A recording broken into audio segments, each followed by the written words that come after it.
Uh-huh. What's your favorite scary movie?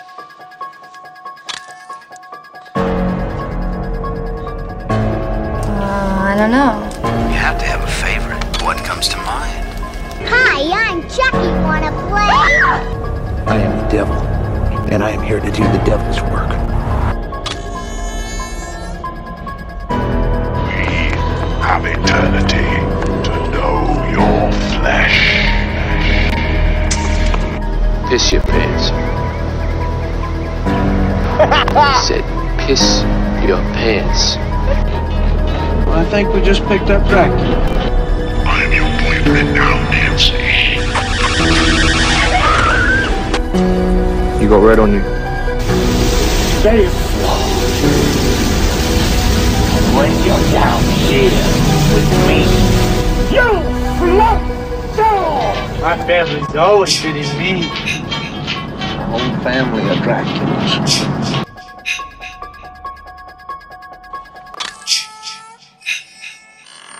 So, horror movies. Well, summer is almost over. Oh yeah, I know, it's after Labor Day. Well, fuck you. According to my calendar, it's still summer until September 21st. And really, half of these fucking camp movies weren't made in the summer anyway. They were made in like the fall or the middle of winter in Alabama. Well, to round out our summer camp series, we're talking about The Burning. And my guest to talk about what might be the best of all the campground slasher films is Austin from the podcast If You Catch My Grift. How's it going, man? Hey, man. Great. I'm very happy that you invited me on, and I'm really excited to talk about this movie in particular. Dude, I love this movie. It's different enough from the other movies in its genre that it stands out. There's a lot of amazing things about it, and it might be my favorite like campground slasher movie. It's wild, and it's so like you'd said, it's so different. It hits on so many other weird things that never became tropes, because it went sort of a different direction. But I watched it again just this week, and it's been probably over a year since I'd seen it last, and so even still new stuff jumped out, and I was like, oh yeah, this is a lot better than I remembered. Right, and the thing is, it's weird that it's so different because I don't think it tried to be, but it ended up being, just because like I think there were a lot of factors that fell in that we'll get into that kind of like, because it was so many people's first time making a movie, that it just sort of happened to have some original ideas pop through. And I wonder how many of the people that were making this movie at that time had actually ever seen another horror movie, or they had just gone, hey, summer camp movies are making a lot of money, let's do that. And it just go from there. Well, we're going to get there. Are you ready to dive into some problematic shit? Oh, boy. Am I ever. Okay, well, here we go. So, this film is the first movie ever produced by Harvey Weinstein. I knew that was... I wasn't expecting that right out of the gate, but I knew that was going to come up. It's also written by his brother Bob, based on Harvey's story. This film, which I love, launched the career of the Weinstein brothers, and in turn changed film for decades to come. It also allowed Harvey's awful ass to gain power and use it in disgusting ways. Now, I get that sounds like I'm giving a movie most people don't know exists an awful lot of credit, but this isn't just hyperbole. Every story, every career starts somewhere, and his starts here. In fact, prior to Miramax's big breakout year in '93, two of his notable produced films were Hardware and Dust Devil, both horror films. In 93, he has True Romance. In 94, Pulp Fiction, and he options Clerks. And while he produced Oscar contender dramas like The Crossing Guard, Jane Eyre, The Pallbearer, and The English Patient, he was not above making genre trash or horror. Scream and Crow 2 were both the same year as The English Patient. The guy who produced Chocolat, Kate and Leopold, Shakespeare in Love, Gangs of New York, Chicago, and The Aviator also brought you Air Bud, She's All That, every Kevin Smith film from Chasing Amy through Zack and Miri, all the Tarantino films until Once Upon a Time in Hollywood, The Lord of the Rings, Phantoms, Fanboys. He gave Michael Moore a platform. The thing is, it's clear Harvey loved horror, or at least knew it was profitable.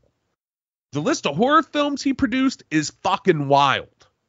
All 4 Scream films, and the aforementioned Hardware and Dust Devil, Mimic 1 and 2, Halloween H2O, Halloween Resurrection, the Rob Zombie Halloweens, The Faculty, the Prophecy sequels, Dracula 2000. He did Project Greenlight, which created Feast, and in turn all of its sequels, Planet Terror and Death Proof, The Mist, Piranha 3D, and Piranha Double D. Now, are all those good? Fuck no. But they show a commitment to what brought him to the dance. Look, man, there are dozens of reasons to hate Harvey. I am not a fan of his at all. The shit he did is fucking vile. But that's for a different podcast. I'm here to talk about his contributions to horror in film, not in people's lives. So let's talk about the film.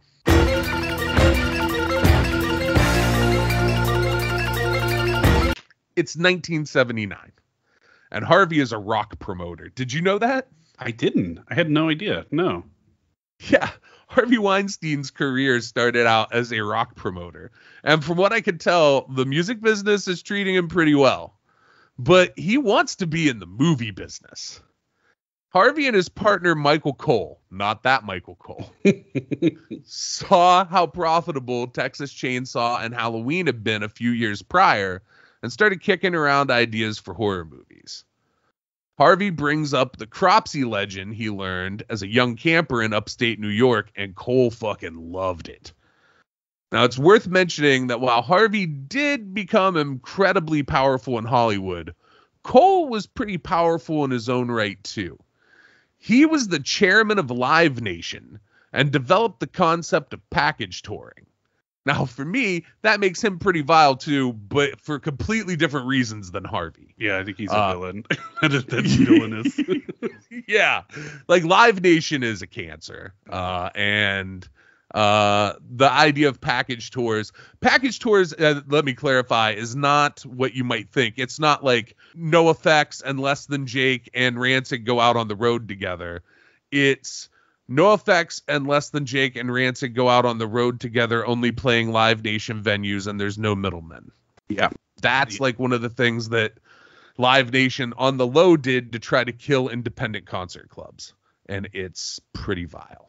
And it worked. I mean, not completely killed him, but definitely put him on life support for a long time. Oh, for sure. To the point where, like, I know in Cleveland, like, all the independent venues, like, kind of started their own, like, conglomerate of working together and making sure that, like, hey, this show was pitched to my club, but it doesn't fit here. We're going to put it in your club. Smart. You know, it's like a ticketing and booking co-op. Right. But the problem is, like, Live Nation owns Ticketmaster now. Right. Which is such a conflict. Like, how did that not get... Pearl Jam tried to tell us, man. They were Pearl right. Jam tried to tell us back when it was like a $4 fucking ticket fee. They were like, this is fucked up. And everybody was like, Pearl Jam, shut up. Yeah. Eddie, I want to come go on. I want to go to Lollapalooza. Perry Farrell says it's okay. But they were right. So anyways, that's a different podcast too. So Harvey drafts a 5-page treatment called The Cropsey Maniac in 1979. And he registers it in April of 1980. Now, he will regularly use this fact to dispute the accusation All he did was rip off Sean S. Cunningham's Friday the 13th.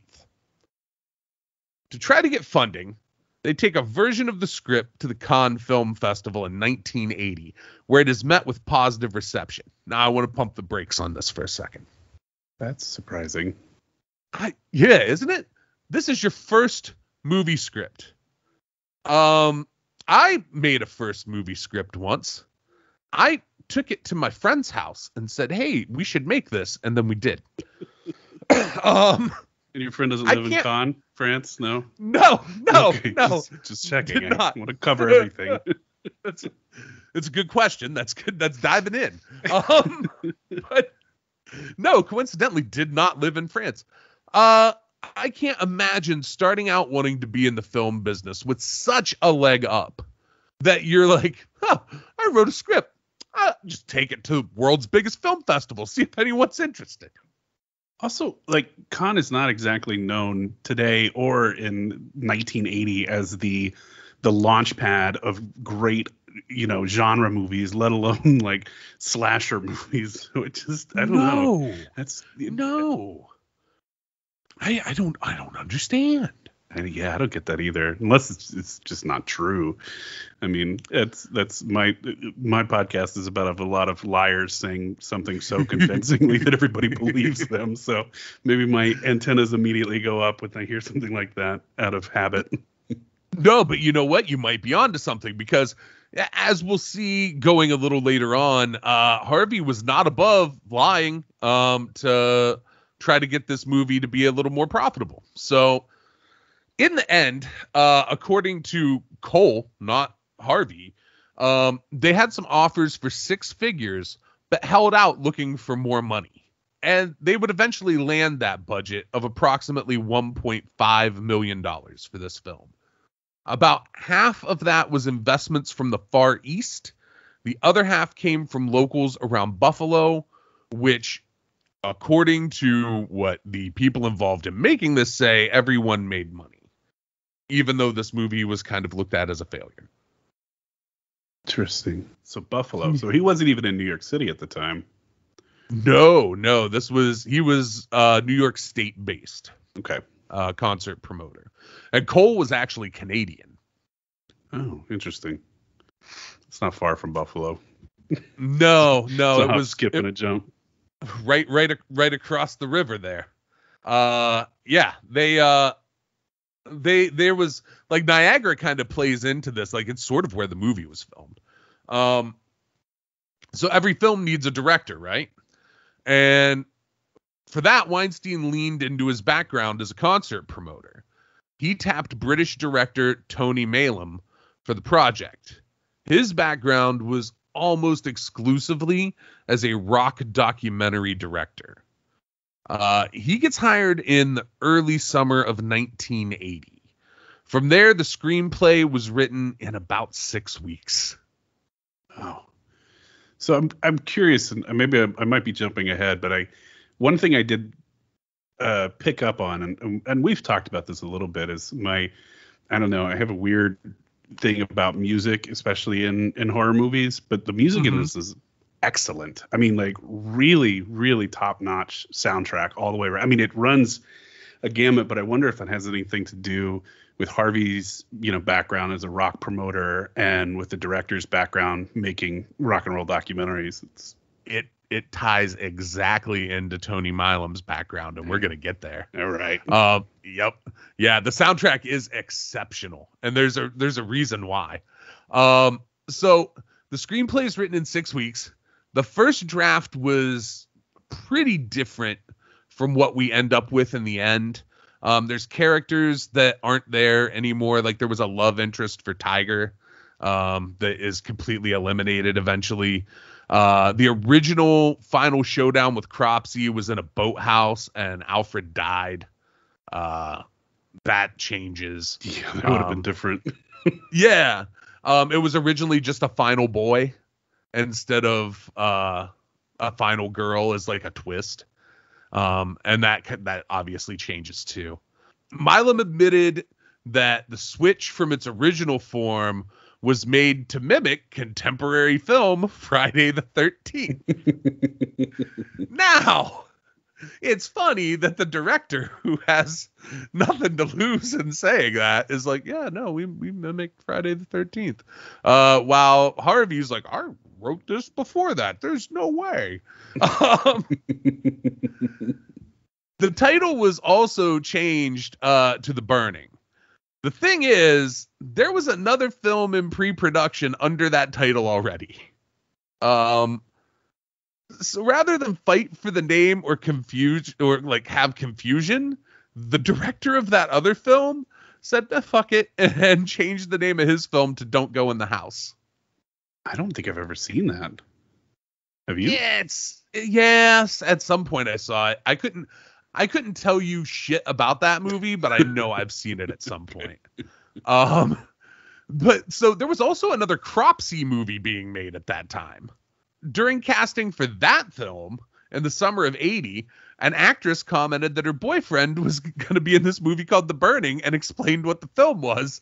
And the people making that film went, oh, fuck. That doesn't totally surprise me, because especially in like the Northeast, I mean, you see a summer camp movie, hit it big, and everybody in the Northeast knew the story of Cropsey. So I'm actually surprised more of them didn't get made, regardless of The Burning being in production.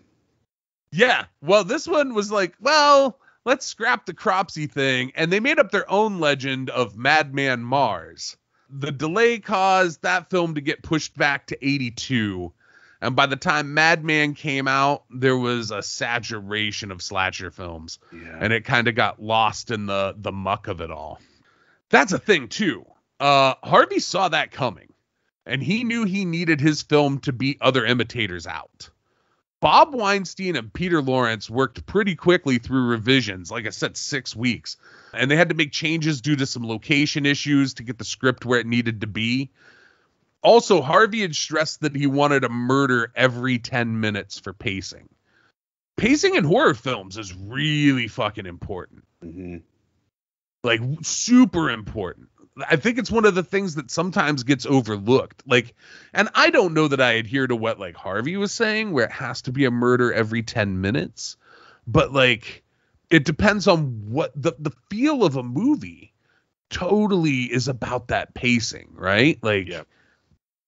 I think it's something that separates like kind of bad horror films from good ones. Well, sometimes building up tension is all about pacing. You know, I mean, that's your best friend when it comes to that. But the kill every 10 minutes feels like marketing. You know, it feels like you want to be able to say, yeah, there's a kill every 10 minutes in this. Go see it. And, you know, people get excited about that kind of stuff. Right.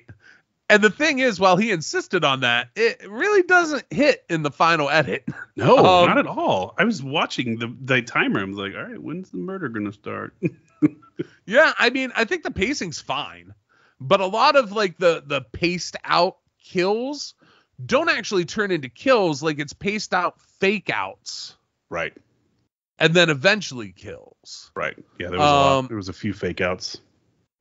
But I think those fake outs are good. It keeps an audience on their toes. It also sets up that like mass casualty event on the raft, which pays off huge. You know, if there had been actual kills every 10 minutes, a lot of those kids would be fucking dead already. Yeah, they would already been dead. No, yeah. And that's a fun one too, because it's so unexpected. You know, all of these movies are like, hey, one kill at a time, maybe two if they're a couple fooling around in the woods, you know, but never everybody on this raft, which is like, oh, man, we're just going. six people dead. Yep. 30 seconds done. So one of Milam's big contributions to the film was the idea of the garden shears being the weapon of choice, to the point where, like, to this day, I'll hear people clarify this film by like, oh yeah, the one with the garden shears. Yeah. Every killer had their weapon that they primarily were identified with. Something sharp. But the way, and even the way they used the shears, I thought was a fun, like, he used it in a bunch of different ways that, you know, like how many different ways can we harm someone with garden shears or restrain them with garden shears? And I was like, that's right. I applaud that. And they even like shadow it with like when he kills the hooker, like he uses scissors. Right. So it's always like some sort of snipping thing that he uses, either stabbing or cutting. It's good. I like it. So that's the story of the movie coming to be. Let's talk about the cast and crew.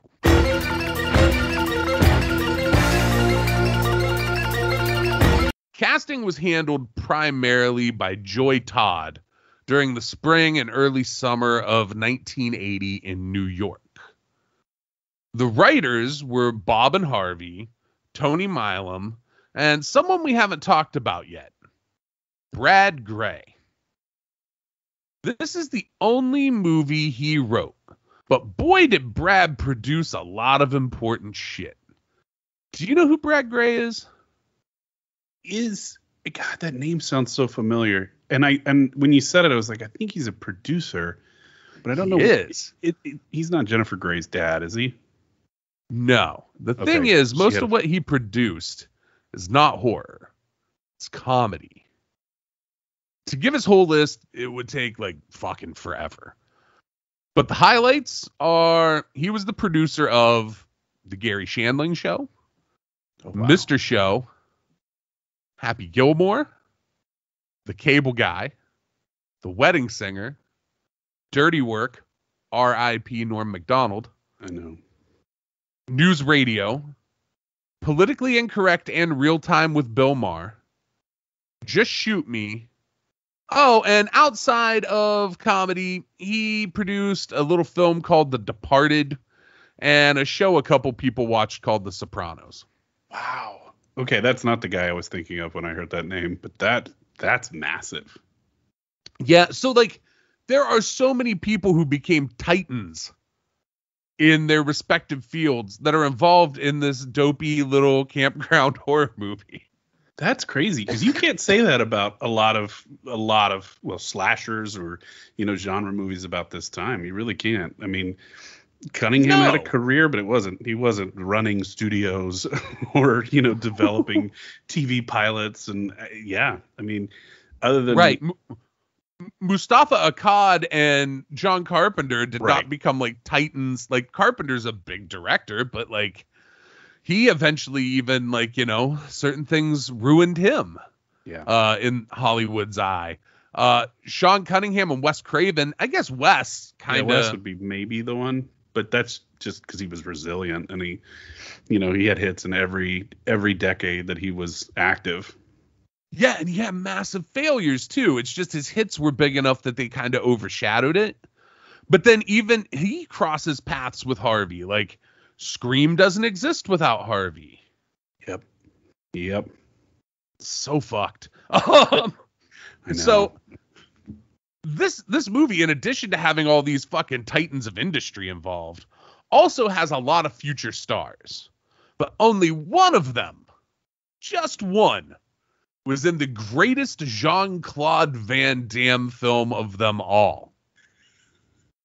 Leah Ayres, who plays Michelle in this film, played reporter and love interest of Jean-Claude Van Damme, Janice, in Bloodsport. I did not make that connection. Boy, that one missed me. I got a few other ones, I think, but that one, not that one. Yeah, man. So she didn't do a lot else though. Like everything else she did was like forgettable TV. Like I'm gonna name some TV shows I've never heard of. The Edge of Night, 9 to 5. I know the movie. I didn't know there was a TV show. I didn't either. And First and 10. What is that? Some great questions. She was a featured player on all of those series. I'm assuming that maybe just based on her looks, that if 9 to 5 was an adaptation of the film, she may have played Dolly Parton's role. It's a pretty safe bet. She was in some like one-offs and limited roles on more notable shows like St. Elsewhere, 21 Jump Street, A-Team, Walker, Texas Ranger, and appropriate for this show, Freddy's Nightmares. But like, yeah, she didn't have a big career. She just happened to be in like one of the greatest movies of all time, Bloodsport. There you go. You know what? 2021, she can lean back and go, I played Jean-Claude Van Damme's love interest. And you know what? That's got a lot of cachet. I'd be happy with a career like that, if that's the cherry on top of my career. Like, yeah, she was in that and The Burning. I'm sure she can do like conventions and make money. Oh, absolutely. I've never seen her at one, but she should be doing them. Yeah. My Bloodsport poster would be signed if she was doing them. Brian Backer played potential sex pest and awkward dude Arthur. Oh boy. Now, he went from a guy with no luck with the ladies as Arthur to playing a dude with even worse luck in his next film, Fast Times at Ridgemont High, where he was Mark Ratner. Oh yeah. Fucking Damone. It's when I saw him, the first time early when I watched it, I was like, yep, there it is. He went right from here to Fast Times at Ridgemont High. That's impressive.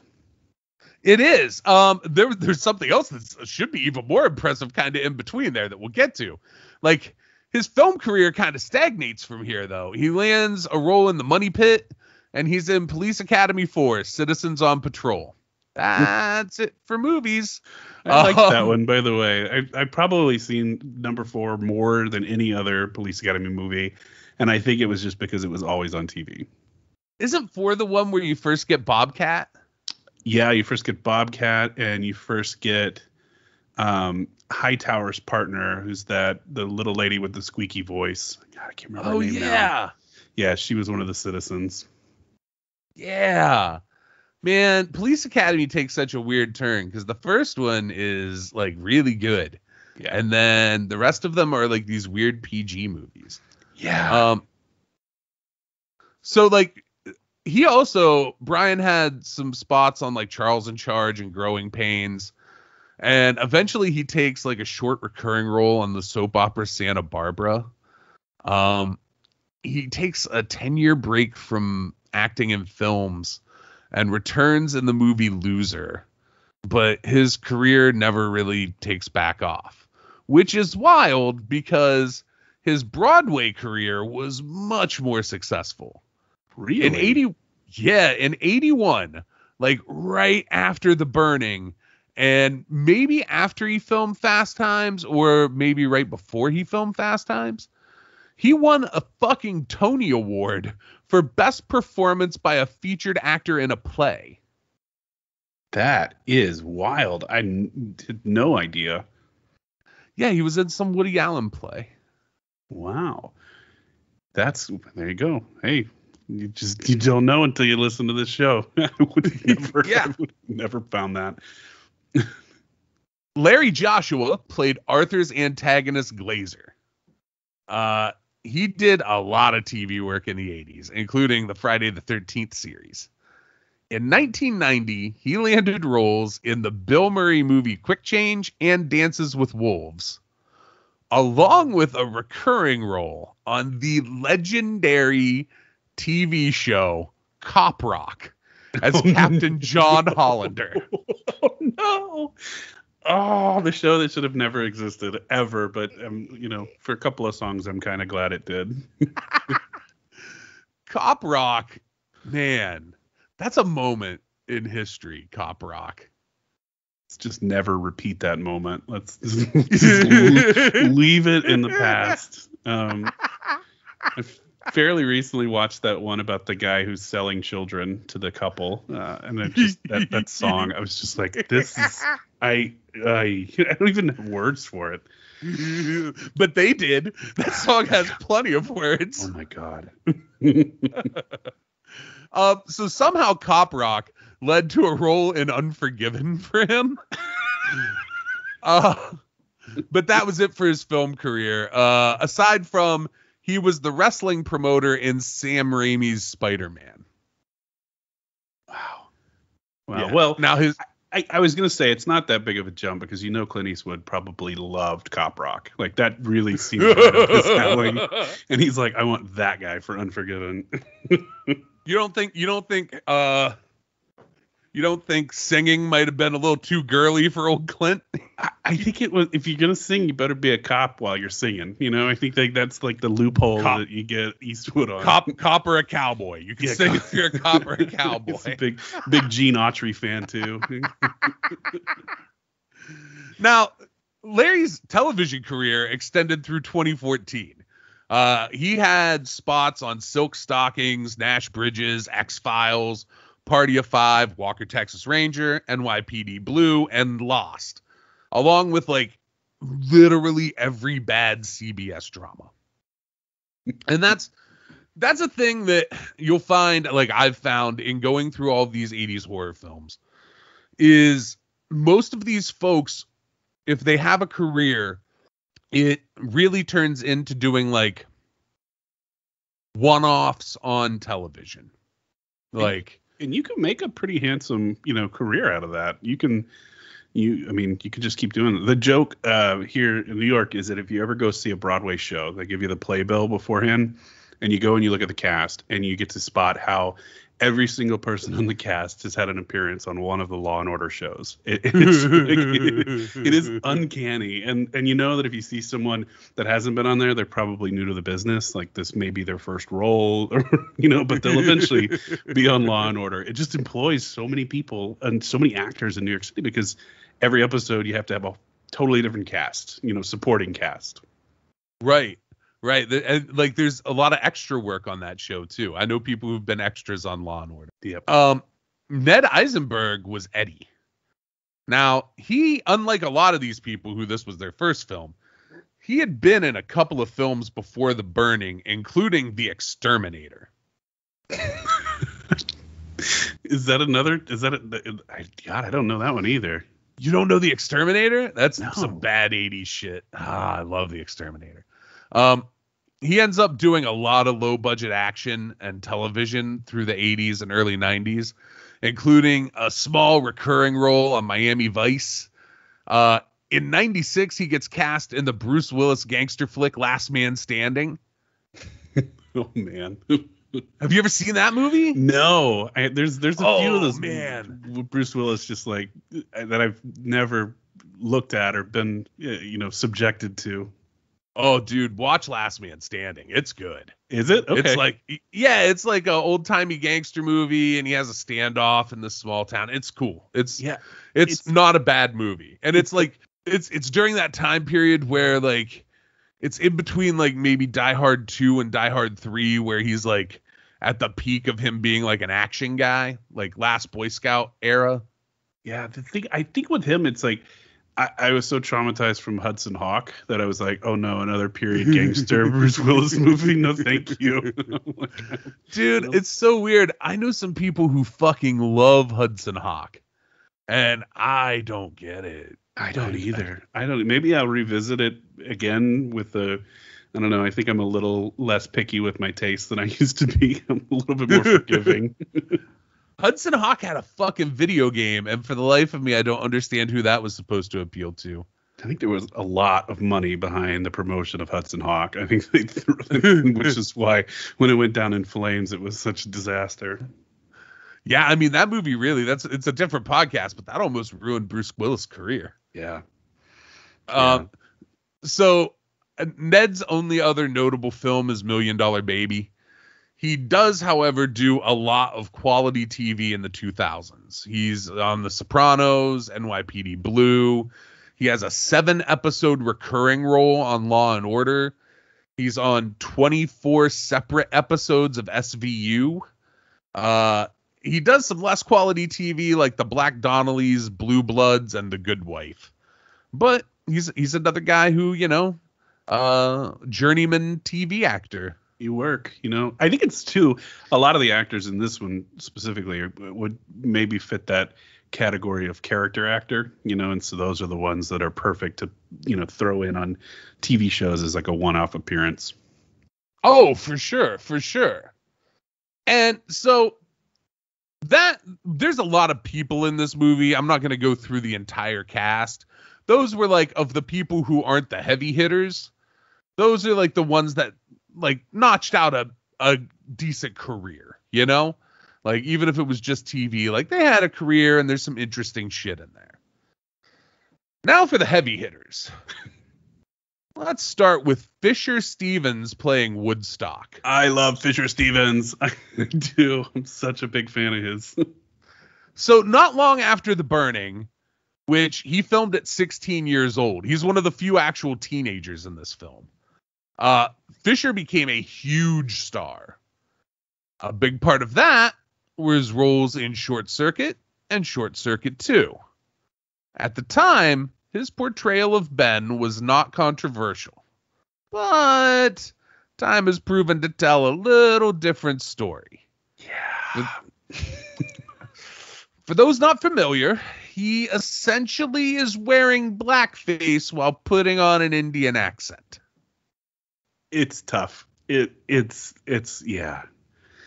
Those movies just don't make sense anymore. Like, how did that movie get made? I don't know. But so there's part of me, like, when I was a kid, I fucking loved those movies. Loved them too. I thought they were so great. Johnny Five, man. I was all in. I also had no clue that dude wasn't actually an Indian dude. I didn't either. I was much older than I should have been when I realized that I made that connection. And I was like, oh, okay, here we go. And, you know, in Fisher Stevens' defense, he has really made a point to talk about how, like, he knows it was inappropriate and he's tried to, like, make up for it over the years. The 80s were a different time, man. Like, I hit on this quite a bit on this show where it's like, if you're talking about the 80s or 90s, there's going to be some shit that's fucked up. And like now through the lens of 2021, a lot more people can see that it's fucked up. But at the time, I mean, some people knew it was fucked up, but it was just different. Yeah. Wasn't talked about. Wasn't brought up for sure. Right. You didn't see any sort of media coverage about, you know, him playing an Indian person. No, because nobody cared about Indian people in this country, regardless of which version of Indian you're talking about. Yeah, unfortunately, yeah. Yeah. I mean, and that has changed, and that's good. But in the 80s, kind of didn't matter. He was also in the very successful Matt Dillon comedy Flamingo Kid. He did a lot of theater work, too, with Harvey Fierstein and Neil Simon. But Fisher Stevens kind of just like leaves acting at a point and becomes a documentary director, right? You left out my favorite performance of his, which is Hackers. Oh, well, yeah, Hackers comes a little bit later. It's kind of like in the middle. Like, he's famous for a lot of his work in like good stuff, but then he was also in stuff like Super Mario Brothers and Hackers, where like he was taking what was there. Hackers is better than Super Mario Brothers. Hackers is better than Super Mario Brothers. And I have you watched the editorial or the director's cut of Super Mario Brothers? No, that's a thing. So apparently a bunch of internet sleuths found a VHS copy of Super Mario Brothers, and it was a different cut. It was the director's cut, which was never released. And they went through and they like cleaned it up and they've released it for free online. I just recently stumbled across this and I'm kind of curious to watch it. Although that first movie was rough. I saw it in the theaters and I left the theater. It's one of the few movies I've actually never sat through. And I was a kid. I truly believe, like, when I saw that movie as a kid, I saw it on VHS.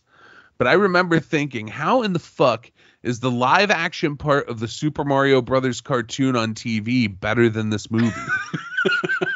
With Captain Lou? Yeah. I totally agree. It was at least fun. That movie was a slog. Yeah, there were a bunch of those though. Like people need to know now, like people who are like, so there's been some bad video game movies. Oh no. Like even the bad video game movies recently are so much better than what we got. Like we got that Super Mario Brothers. We got do you remember the Double Dragon movie? Oh God, yes. Man, just the fucking dirt worst. They're Like, but that is it. They're not fun. They're not entertaining movies. They're just a slog. They're just like you have to suffer through them. the only good movie adaptation video, it wasn't even a movie. It's not even that. It was a television series adaptation of a video game, was Maniac Mansion. I don't know if I saw that. I'm like, you're throwing these that I'm like, wow, my knowledge is not nearly as deep as I thought it was. You're humbling me, Stacy. Maniac Mansion, well, I mean, I'm a nerd. Maniac Mansion is like fun but bad. But like you hit on the key that like it's fun. It's fun. Super Mario Brothers, zero fun. Zero fun. And like really dark. And just I'm like, this is not like, did y'all play the game? Because this is not anything near what that is. There's nothing. This is not it. This is not the game. No. So like he does all of his time as a director, which he is a pretty accomplished documentary director. He also did a lot of television. Even like more recently, he voiced like Scrap in Isle of Dogs, and he was in Grand Budapest Hotel, which I think kind of fits for him to like do art-ish films now. You know what I mean? Or like kind of offbeat stuff. And he's a nostalgic too, in a lot of ways. You know, I mean, he was much bigger in the 80s than he was any other time. So it's like, yeah, that's a great little niche for him. Yeah. Now in television, he appeared in a shitload of stuff since the 90s, including a series called Key West that I have no memory of, that also starred Denise Crosby and Jennifer Tilly. No, I have no recollection of that. I didn't know Jennifer Tilly was on TV. Like me either. In a series. Ooh.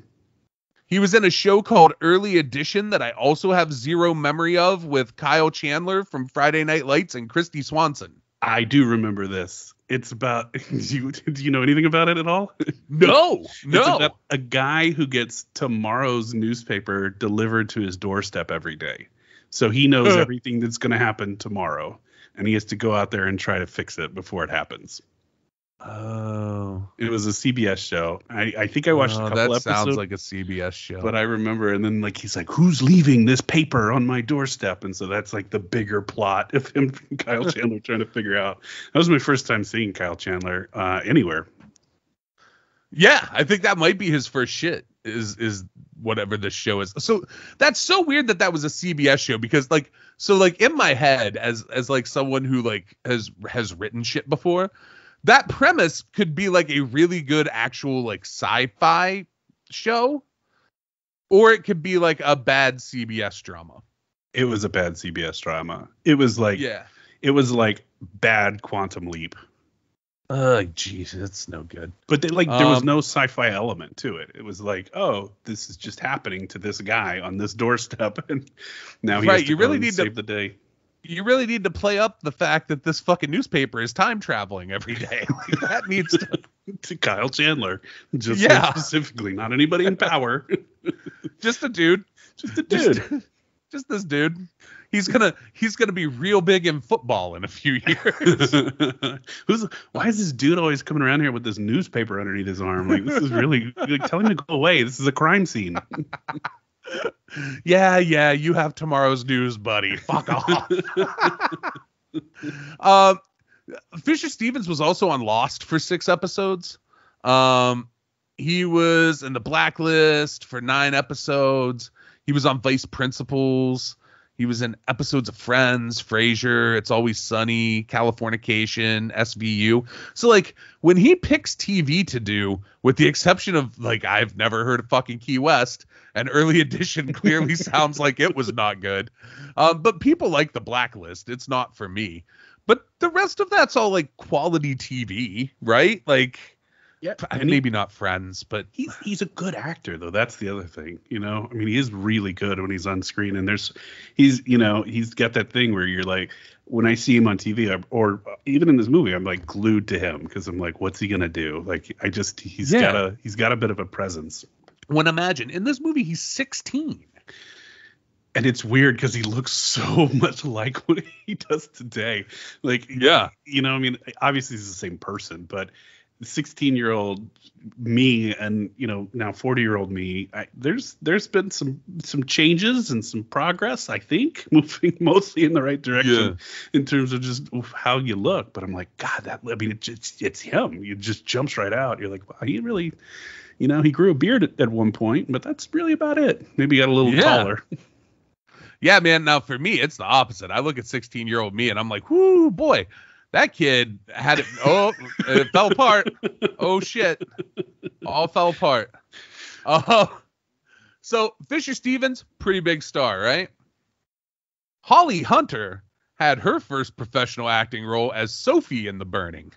Now, Holly graduated from Carnegie Mellon University's drama program, and in 1985, she lived in the same house as the Coen brothers, Frances McDormand, and Sam Raimi. Wow. Yeah, her and Frances McDormand were like best friends. There is a story involving, I believe, the first Coen brothers film where Holly Hunter had to turn the role down, and she recommended Frances McDormand, and then she ended up marrying one of the Coen brothers. Is that Blood Simple? Yeah, I think so. Okay. Great flick. Yes, it is. So that's like, she's always been tied in pretty tight with the Coens, but her living with them led to her being in Raising Arizona, and her career took off pretty quickly from there. She's in broadcast news in 87. By 93, she's in The Piano and The Firm, earning Oscar nominations in 2 categories the same year. Wow. I didn't realize that. Yeah. And to go back to your story, the weird one, Holly's not even the outlier in that household. It was the Sam Raimi that really threw my brain at the end. I was like, Sam Raimi hanging out with the Coens? So, okay. He must have just been like down on his luck in 85 or something, like, or like he was like making Evil Dead and they were like, yeah, you can live with us. Yeah. Like Evil Dead 2. You got to think that's got to be around that time, right? The Coens were a huge fan of the Evil Deads. There's no way they couldn't have been. There had to be. They had to see that and go, wow, this would have been fun to make.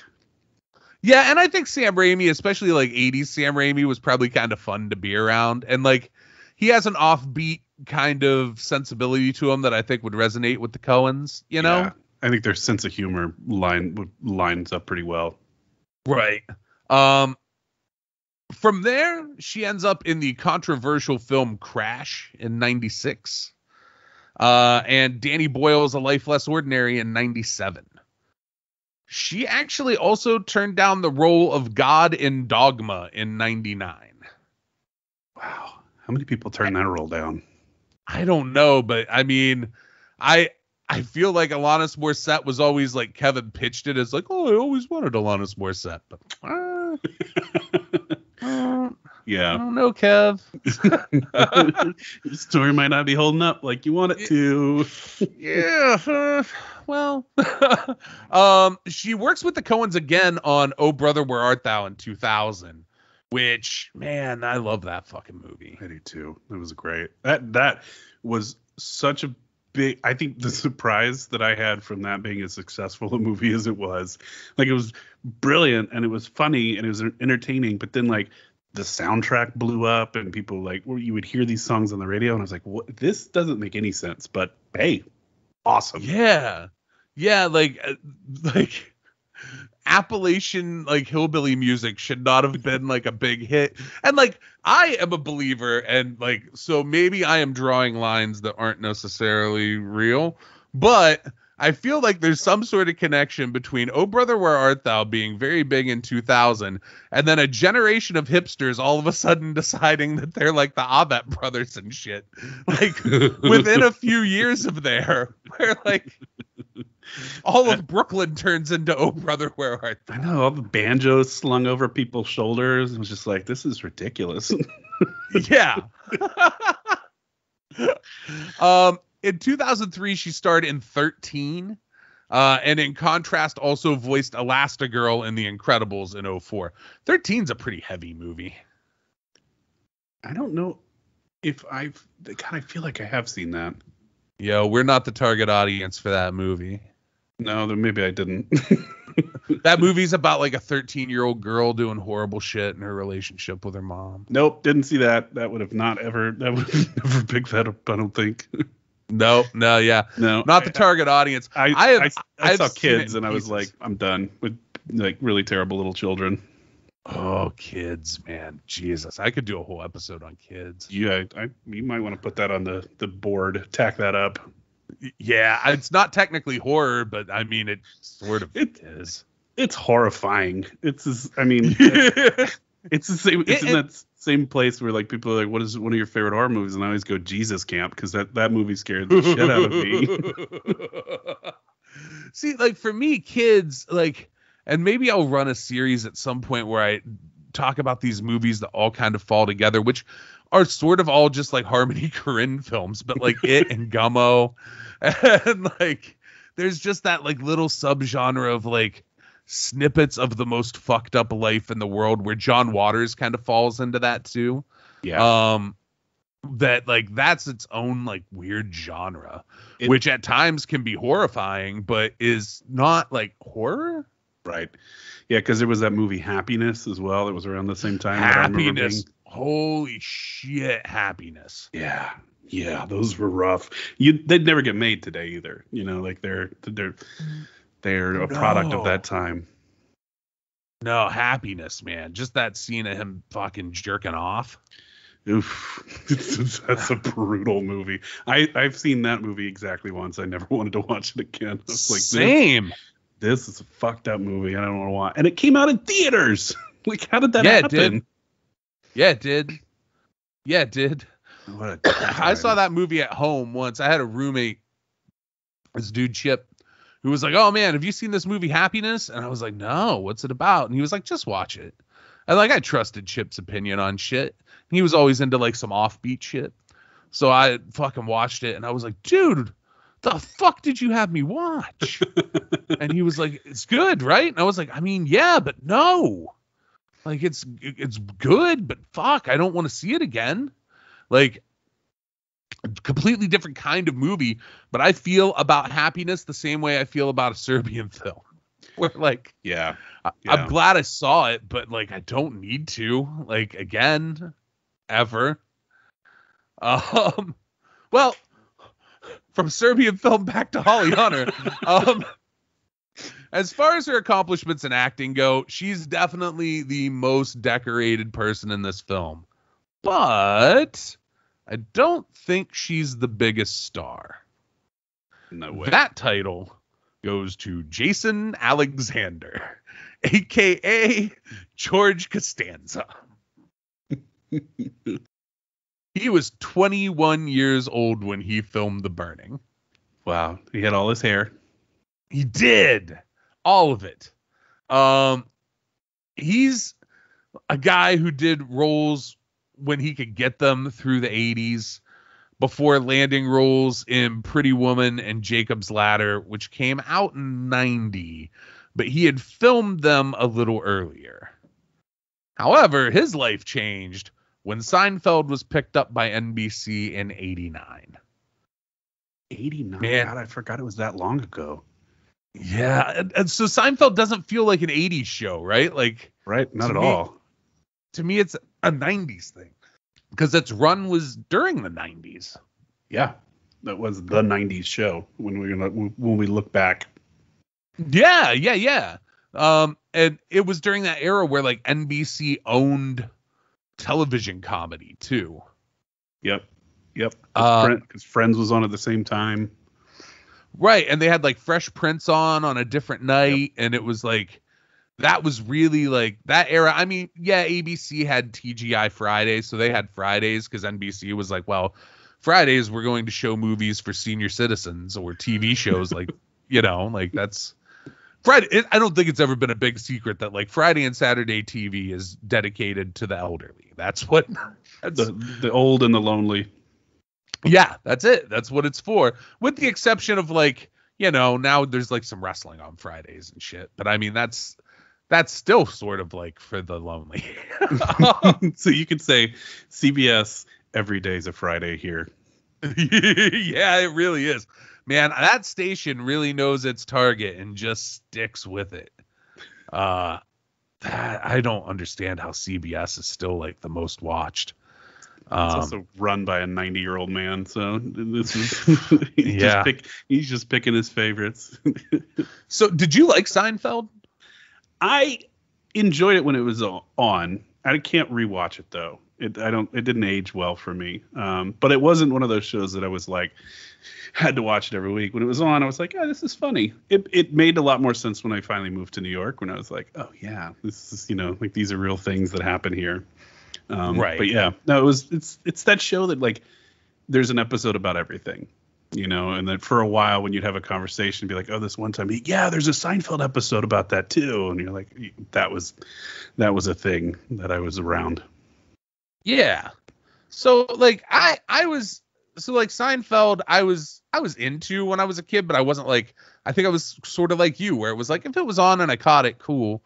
Some of the humor didn't hit with me because I was a kid from like Ohio and hadn't really, like, I had spent some time in New Jersey as a kid. Like my summers were in Jersey and I would go into New York City, but I hadn't spent enough time in New York City to like get New York City, Right.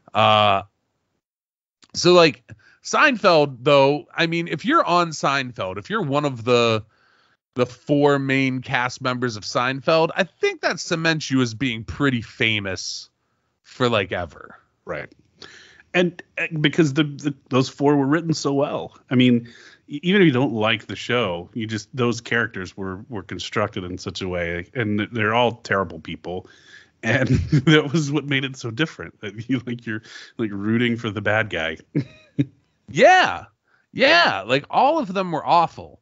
And that, I mean, a whole lot of that needs to be, that's Larry David. Yeah. Who is maybe awful himself. But I don't know where you stand with Curb, but like I love it, but it's so hard to watch. It is so hard to watch. I have to dip out on some of the episodes. I'm just like, this makes me hurt inside. It makes me anxious. I'm like, I don't. Yes. And the most recent season of Dave felt very Curb Your Enthusiasm to me, and I had a hard time watching it. So while Jason Alexander is on Seinfeld, he does a lot of other work. He did voices on dinosaurs. I didn't. Wow. Okay. I love that show. Me too. He did the Hunchback of Notre Dame. He did Duckman. He did Disney's Hercules. He also had live action roles in Coneheads and Dunstan Checks In and Blank Man.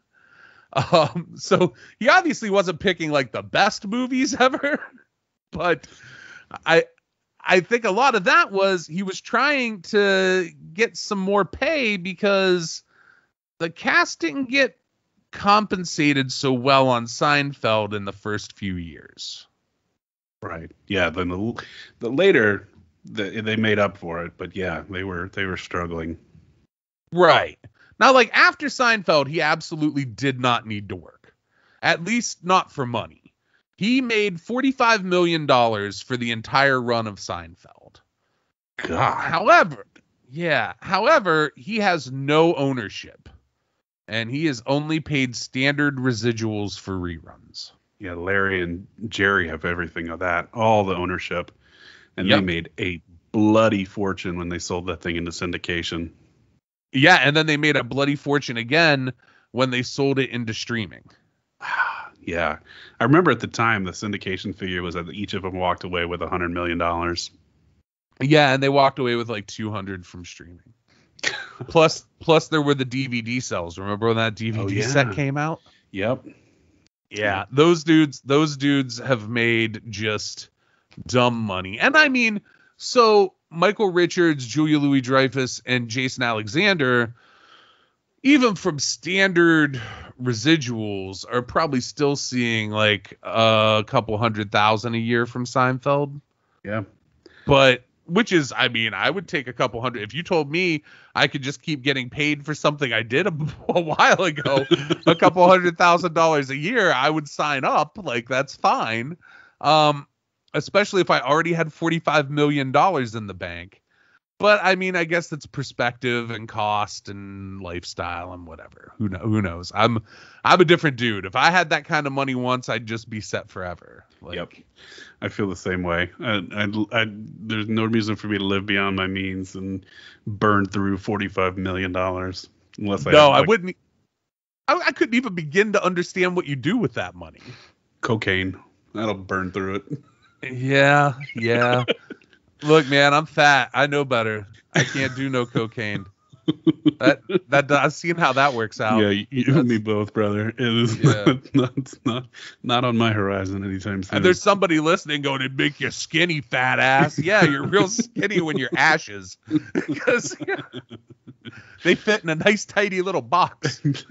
Little lid on it. I've seen the cautionary tale of John Belushi and Chris Farley. I'm good. Yeah.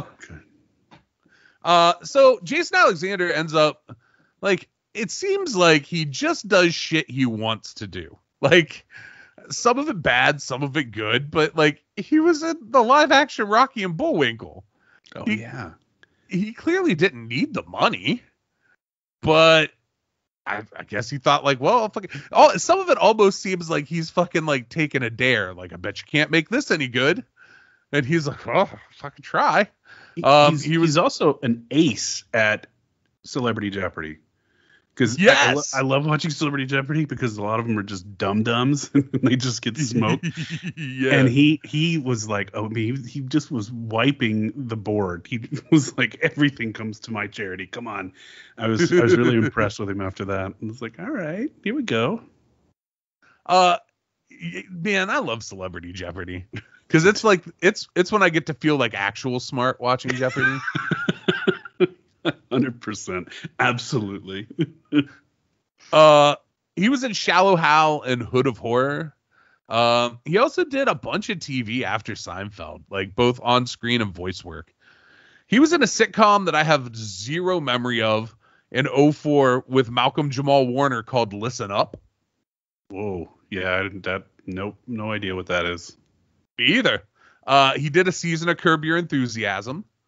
He's Cyborg Man on the Harley Quinn animated series. And apparently, I have watched 0 episodes of this fucking show, but he apparently has a recurring role on Young Sheldon. Yeah, you're not. Jason Alexander's not going to convince me to watch that show.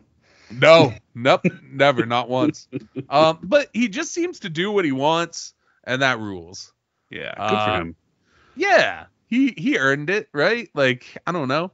He did a lot of Broadway too, I think, right? Like, yeah, he's been on Broadway. I can't think of any shows in particular, but I know I've seen ads for him on Broadway. I feel like I have memories, and maybe it's just my brain going, well, those two should probably work together. But like him and Nathan Lane did shit together on Broadway. That wouldn't surprise me. That would not surprise me. But that also could be Mandela effect stuff. It could be. I just feel like I have some memory of the two of them both on Conan at some point when like Conan was still on NBC.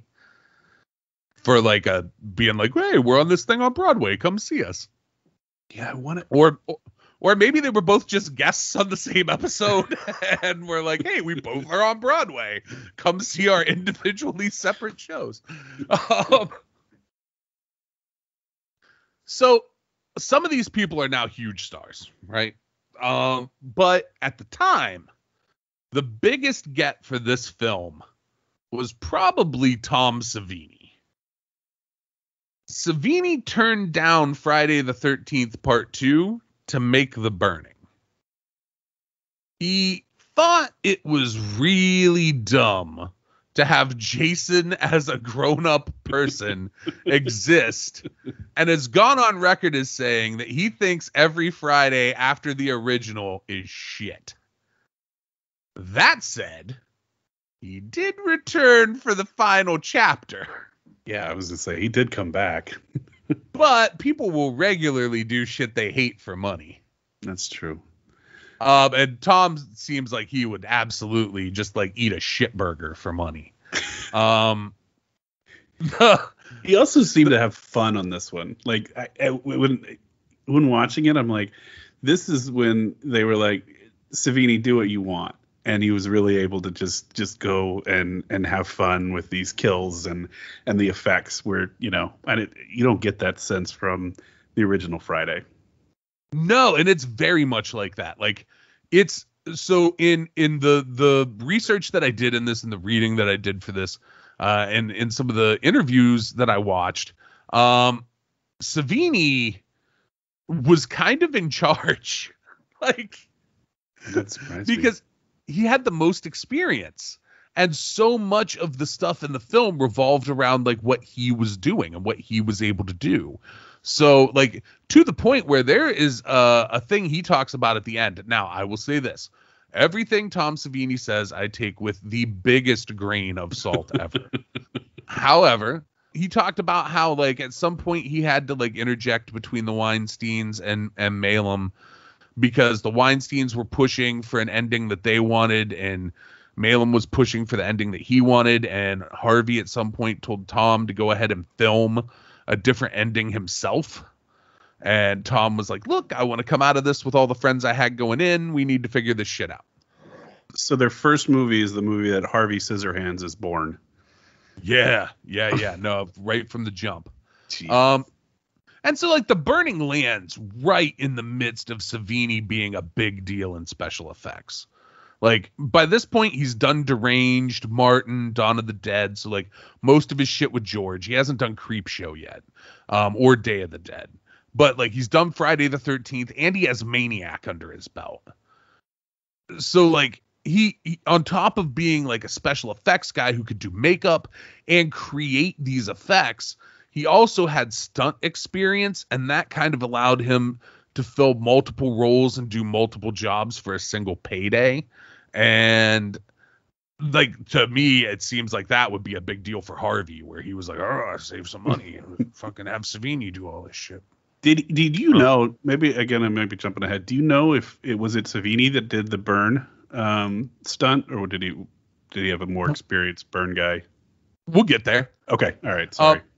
No, it's cool. No, you're on the right path though. It's layered. So my personal feelings about Tom aside, there are very few at this time that could do this better than him. And this movie is maybe, I mean, there's some shit in some of the other stuff that I said, like Maniac, that is pretty mind blowing. The shit that he did in Friday the 13th is pretty good. His best work is really, I think, Day of the Dead, when Nicotero is a little more involved with him. And it's getting to the edge of where Tom's starting to not be able to work with liquid latex anymore and shit. Right. But this really hits in that sweet spot, and you nailed it, where it's like, this movie seems like Savini's having fun. Like, he makes really interesting kills happen, and he was in charge of picking them. Like, there's talk about how, like, people would line up to find out how they died. That's really, and that cool. was all on Savini. Well, it also feels like maybe, like, there may have been a promise of, like, hey, you can come and you can really do what you want to do. Like, we're not going to tell you what to do.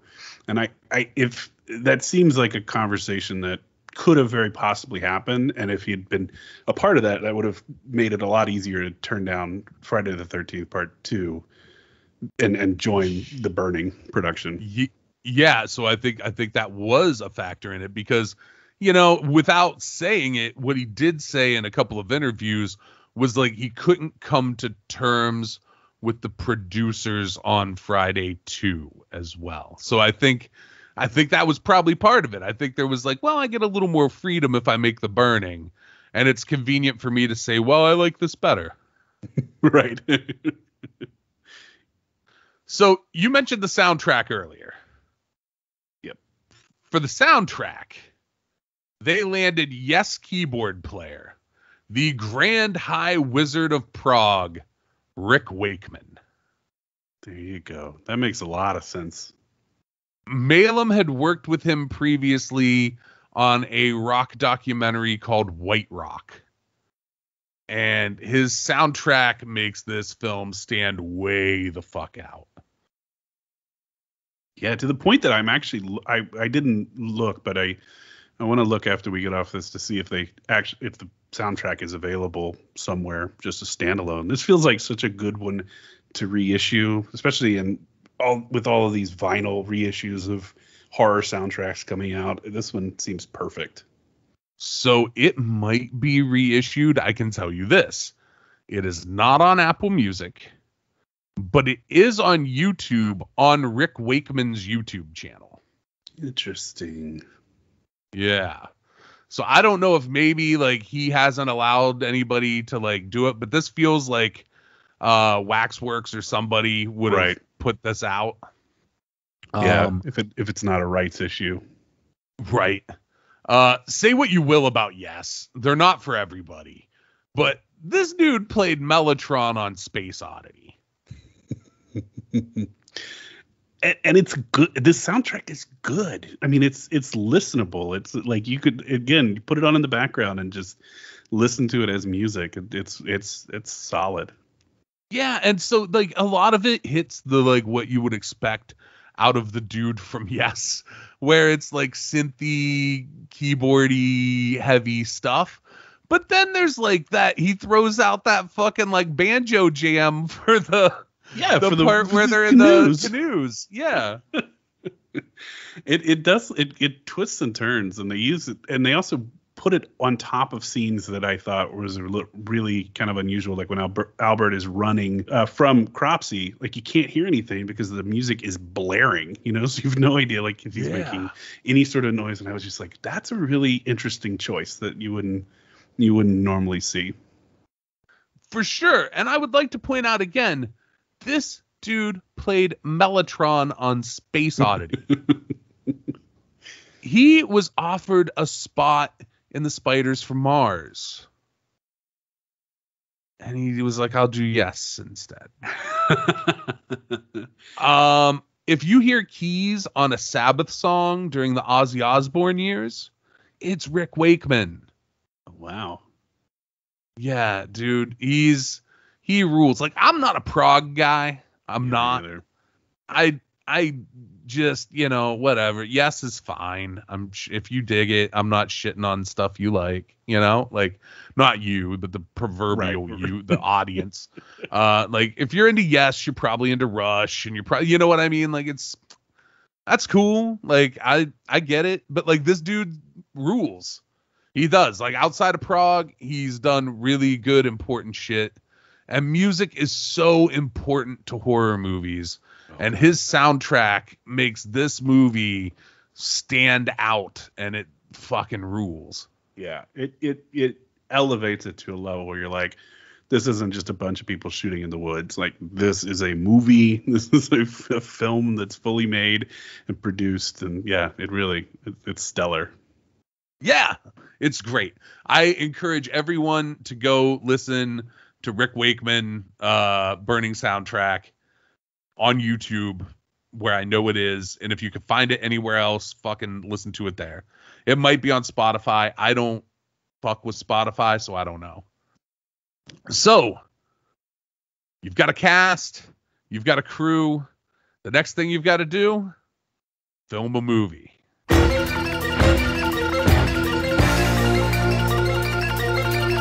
So The Burning begins filming in Buffalo, Holland, and North Tonawanda, New York in the late summer of 1980. They used a couple of existing summer camps as the campground. The early part with Cropsy getting burned up is actually a different campground than the campground they use later. And the mess hall, I believe, is a third campground. But so that was all existing camps that they could work around shooting at. And the cast wore their own clothes. Cut the corners where you can. Yeah, man. I mean, if you can convince a bunch of young actors who've never been in a movie before to save you money on a wardrobe, fucking do it. And I'm sure, like, a lot of them were like, oh, well, that means that I'll look cool in the movie because I'm going to wear the shit that I own. You know what I mean? So kind of maybe that's part of what gives it more of an authentic look to So like I'm gonna make a comparison, right? Sleepaway Camp. That there's a look to that movie, right? Like obviously somebody picked the clothes. Yep. This movie really feels like the shit a bunch of kids would have on. You know what I mean? Yeah. Or like more accurately, what a bunch of 20-somethings would have on. Yeah, but it also too, I think it when you told me earlier to visit that, when you said it was a 1.5 million, is that what you put it at? Yeah, 1.5 is the. So that's an estimate. There's hard numbers on this film are kind of wishy-washy. It's somewhere between, technically, it's somewhere between 500,000 and 1.5 million. Realistically, it was probably more somewhere between 1 and 1.5 million, but there's not like a hard number, so I erred on the highest side.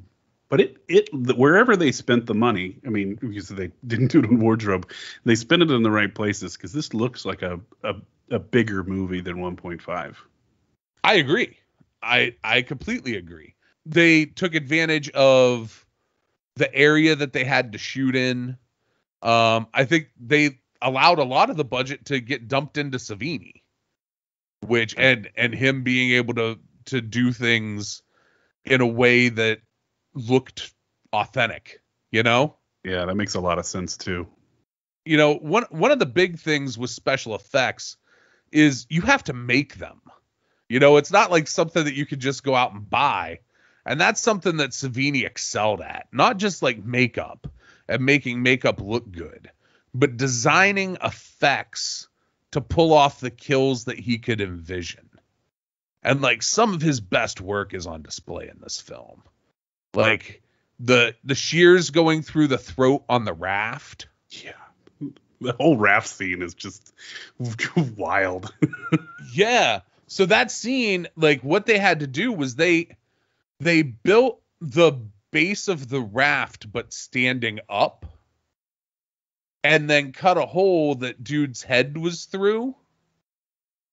But that's it. The rest of the body and shit's fake. It's sort of like what he did for the Christian Slater kill in Friday the 13th. Right. But so that's a combination of like engineering and makeup and just it's an achievement, man. Like it's a big deal. Killing Glazer, like they had him propped up on poles so that it looked like Cropsey was carrying him with his feet dangling. And then they had to weld a set of shears that basically did like the Steve Martin arrow through the head trick. Jeez. That went around his throat and then were like make-upped in. And that way you could see him coming through the front and out the back into the tree. It's wild. It's very much in that genre, and I know that probably affects people love this, but when you talk about magicians, it's like it's not enough that you have to be able to present the trick, but it's about they have to build the trick. You know, they have to build and like a lot of times physically build props and the, you know, whatever it is that they're trying to do. Yeah, dude, I hate magicians, but I respect the craft. Right. You know what I mean? I just think most magicians are real hacky and not fun. But like, I like Penn and Teller. Yeah, Penn and Teller, fantastic. Those dudes exemplify the connection between horror movie special effects and magicians. 100%. And that's exactly who I was thinking of when I was saying that, because they have these just elaborate tricks and that they build. They construct these giant devices to deliver their illusions. Yeah, but they're doing it in front of a live audience, usually with no camera trickery. Right. Which is an even higher level of difficulty, you know? Savini was also in on the burn effects on this movie. It is his legs that are on fire as Cropsey at the beginning with the skull. All right. Now, that skull looks fucking amazing, by the way. And horrifying. I kept thinking, every time I've watched this, is like, where did they get that? That is the nastiest looking skull. Yeah, that's definitely not like a Halloween shop skull from the 80s, you know? No. Like, I don't know if that was just like, I'm guessing Savini just had some skulls. Yeah, because the live worms on it. I'm like, Where did these kids dig this up? Like this is some. There's a whole nother movie about where they got that skull. You ain't kidding. For sure. You know, that's something I didn't even think about. But yeah, that's like a human skull. Where the fuck did they get that? Like they dug it up from some weird burial ground that this camp is built on top of, and they're gonna have some witch chasing them from. You know, it's like you're lucky. I want to see that movie. Right? I want to see that movie. Like let's not do horror franchises solely around the Conjuring movies. Let's start one around the Burning franchise and just spin them off. Yeah, haunted campground because you fucking dug up some fucking old like Indian skeleton. Yeah, you dug into a mound and it's a Native American skeleton that you found. And then the other one would be like Albert grows into some like Norman Bates type weirdo, you know, that right? Or Albert grows into not a weirdo and runs the camp, but is like his campers go through some shit. Yeah, there's definitely that's your sequel. Yeah. Well, there's no sequel, unfortunately, and I don't. This shit is solely owned by Harvey, so there's no. If you know Dogma's story, there's no hope there. Then it's too bad. Plus, who wants to give Harvey fucking more money at this point? That's very true. But so like. It's worth noting, while Savini did some of the burn, the guy who runs out on fire from the cabin is a 17-year-old kid named Reed Rondell. What? That should be illegal. You should not. Jesus Christ. Oh, that's a crazy burn. And it goes on a long time, and you're going to put a 17-year-old in that burn suit. Oh, my God. Yeah, so Savini tells a story. So that the kid, Reed's dad, was a stuntman named Ronnie Rondell. Ronnie had been teaching Reed the art of stuntmanning, right? And so they had everything with the flame retardant on it. And then they had, I guess they used rubber cement as the burn. And so what was supposed to happen was Savini was supposed to light the walls of the shack on fire. And then Reed was supposed to bump his arm into the on fire wall and then run out burning and then get put out, right? Well, Savini tripped coming in the door and lit the whole fucking thing on fire. Oh, no. God. And it caught Reed on fire early, and that's why the burn looks so fucking crazy. Oh, it's insane. That's shame on you, Dad, for putting your kid in this.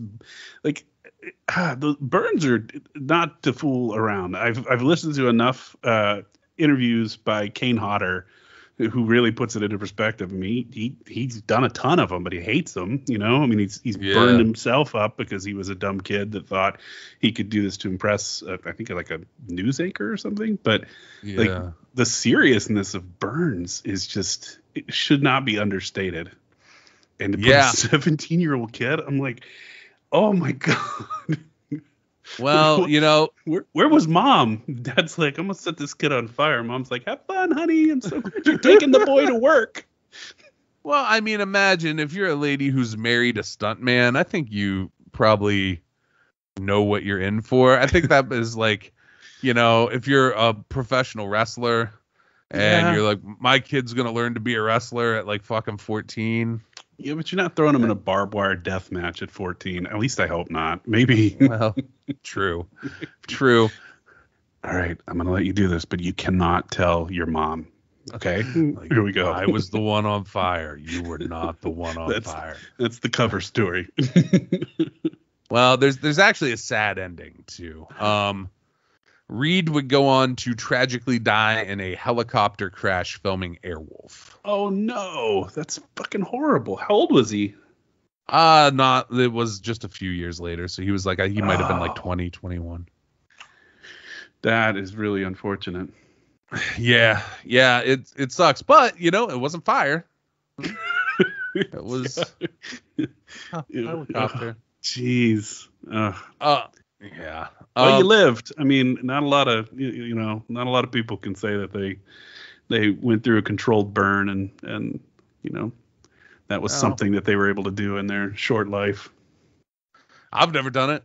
I've never done it, and you are never going to find me doing that. That is not. Fuck no! I do not need that kind of excitement in my life. I am not that kind of thrill seeker. No, me neither. So the end of this film was going to be different too. Like originally it was a boathouse, then it became a cave system. That, according to Tom Savini, he's an expert spelunker and he scouted the cave system himself. Man, what a flex. Yeah. So Jesus Christ. As Savini's story goes, he had scouted the cave system and they found an area where they were going to shoot in, and they had kept string, and they used string to find their way back out, like as they went in. And then they went back a couple days later to look at it, and there had been a cave in where they had been. So they had to switch to like the copper mine / barn ruins thing that they use in the end. Yeah, I don't know if we're going to talk about the ending just yet, but it was a wild set, and it couldn't have been very big because they definitely you definitely got the feeling they were walking around in circles in that mine, where it was like, I saw that in the background just a couple of frames ago. Like he just walked around the same room like 3 times. Yeah, we'll talk about the movie itself here in a minute. All right.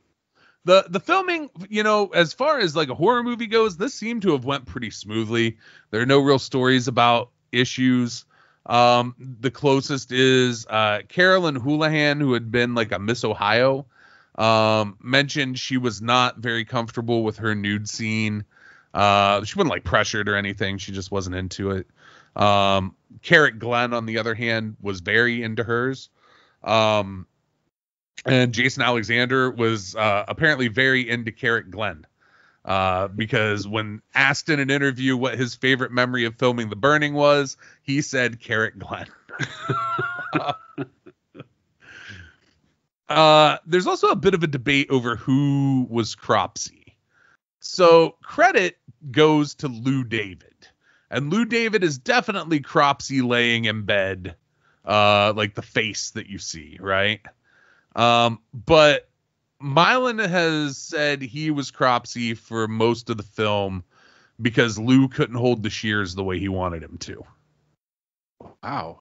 That you don't hear often. A director stepping in to actually be on screen in the costume. Yeah, he said that there was a very specific way he wanted the light to hit the shears. It wasn't happening, so he just fucking bit the bullet and did it because he knew where he needed it to be. Interesting. Yeah. So a few of the cast and crew mentioned that there was a lot of partying at the hotel, which makes sense. Their only other option in the area was a roller skating rink. The age of most of the cast would allow, especially in 80, for them to, like, Fisher Stevens is one of the only regular cast members that's like under 18. Harvey, to his credit, did take them to a George Benson concert in Albany. And a Frankie Valli show with Bob Saget opening. Oh, God. I'm sure they loved that. Yeah, because, teens and 20-somethings in the 80s, they love the Four Seasons of Frankie Valli. Oh, man. That's the horror story right there. Can you imagine having to go to can you imagine being like Jason Alexander or Fisher Stevens, Holly Hunter, and like, I am at a fucking Frankie Valli show with some dirty comedian opening and this weird concert promoter. Yeah, that would have been must have been miserable. No wonder they partied their brains out. They're like, we're finally free. Right? One cast member, Shelley Bruce, said that the cast regularly tried to scare each other while on set. Harvey in turn, tried to spin this into a narrative for press releases that there was spooky shit happening as they filmed. We say it on our podcast a lot. Our running line is never let the truth get in the way of a good story. Well, Harvey certainly didn't. It's also worth mentioning that the script on paper was dry and not funny at all. And a giant part of the comedy in the movie was either ad-libbed or written on the spot by Jason Alexander and Fisher Stevens. Yeah, that checks out. That was Jason Alexander just went. I mean, throughout the entire thing, he was just like on. Yeah, dude, it is a fantastic performance by him in this movie. Yep. Like, I don't understand how this didn't get him something else prior to Seinfeld. Like, I don't understand how a decade basically happened before someone discovered Jason Alexander. I think it's the genre curse. Maybe. Because he is on this whole movie. They're looking at the fucking the porno, and he's like, "Oh, God bless her mom and dad." Yeah. little lines like that. There's so many little things like that were all like ad-libbed by him. Right. Harvey wasn't writing funny shit, you know? Bob wasn't either. He's a big stick in the mud too. Yeah, those two don't seem like fun. Harvey definitely doesn't seem like fun. No. So the editing was done by Jack Shoulder, which blew my mind. I've never caught it until I just recently watched it. Yeah, you know who he is, right? Oh yeah, directed Nightmare on Elm Street 2, Big Gay Freddy. Yeah. How do you feel about that movie? I actually really like it. I'm a defender of that movie. It doesn't feel like it belongs in that series. And right. But I think it's a really interesting. I also think the story behind it, sort of adds to it. The story behind it to me is so fucking sad. Oh, it's very sad. In a lot of ways. Yes, but I mean, and like Jack Shoulder is kind of a piece of shit, right? And he denied what it was for forever. I mean, like he just kept saying, that's not the movie I was filming. I think people are looking too much into it. And you're like, no, I mean, it's not a stretch to think that it's to the point where out. Robert Englund has talked about how he was like, yeah, we would talk about how we were going to play this as very gay. Yeah. Yeah. I think Shoulder softened on it more recently. But it was, yeah. Did you see that doesn't make up for a lifetime full of fucking awful. I know. For the dude who was in it. Yeah. Did you watch Scream Queens? I did. I really liked it. It was really good. It was really interesting. Yeah. I really like the fact too. And so like my time around horror conventions where I was at like all of them all the time, like promoting my bad shit. Was in the early 2000s, and Freddy's Revenge was not really ever talked about then. Like even like now it's like such like the gay community is like embraced that fucking movie and puts it up on a pedestal. Yeah, but like then that was not the case, and like I'm really glad to see that it kind of came into its own and it's being used for good.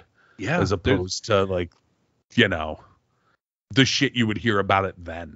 Yeah. And it's I mean, that's some of the toxic fanboyness in every community or every, interest group that you're going to run into that, because it is so starkly different from the rest of the franchise. But I do enjoy when there's sort of a retcon of public opinion on a movie, and even if it does take way longer than it should have, I appreciate it. That's one of my favorites from that franchise, even though again it is so different from anything else. But you know what? I think the highlights of that series are that sometimes it's so different.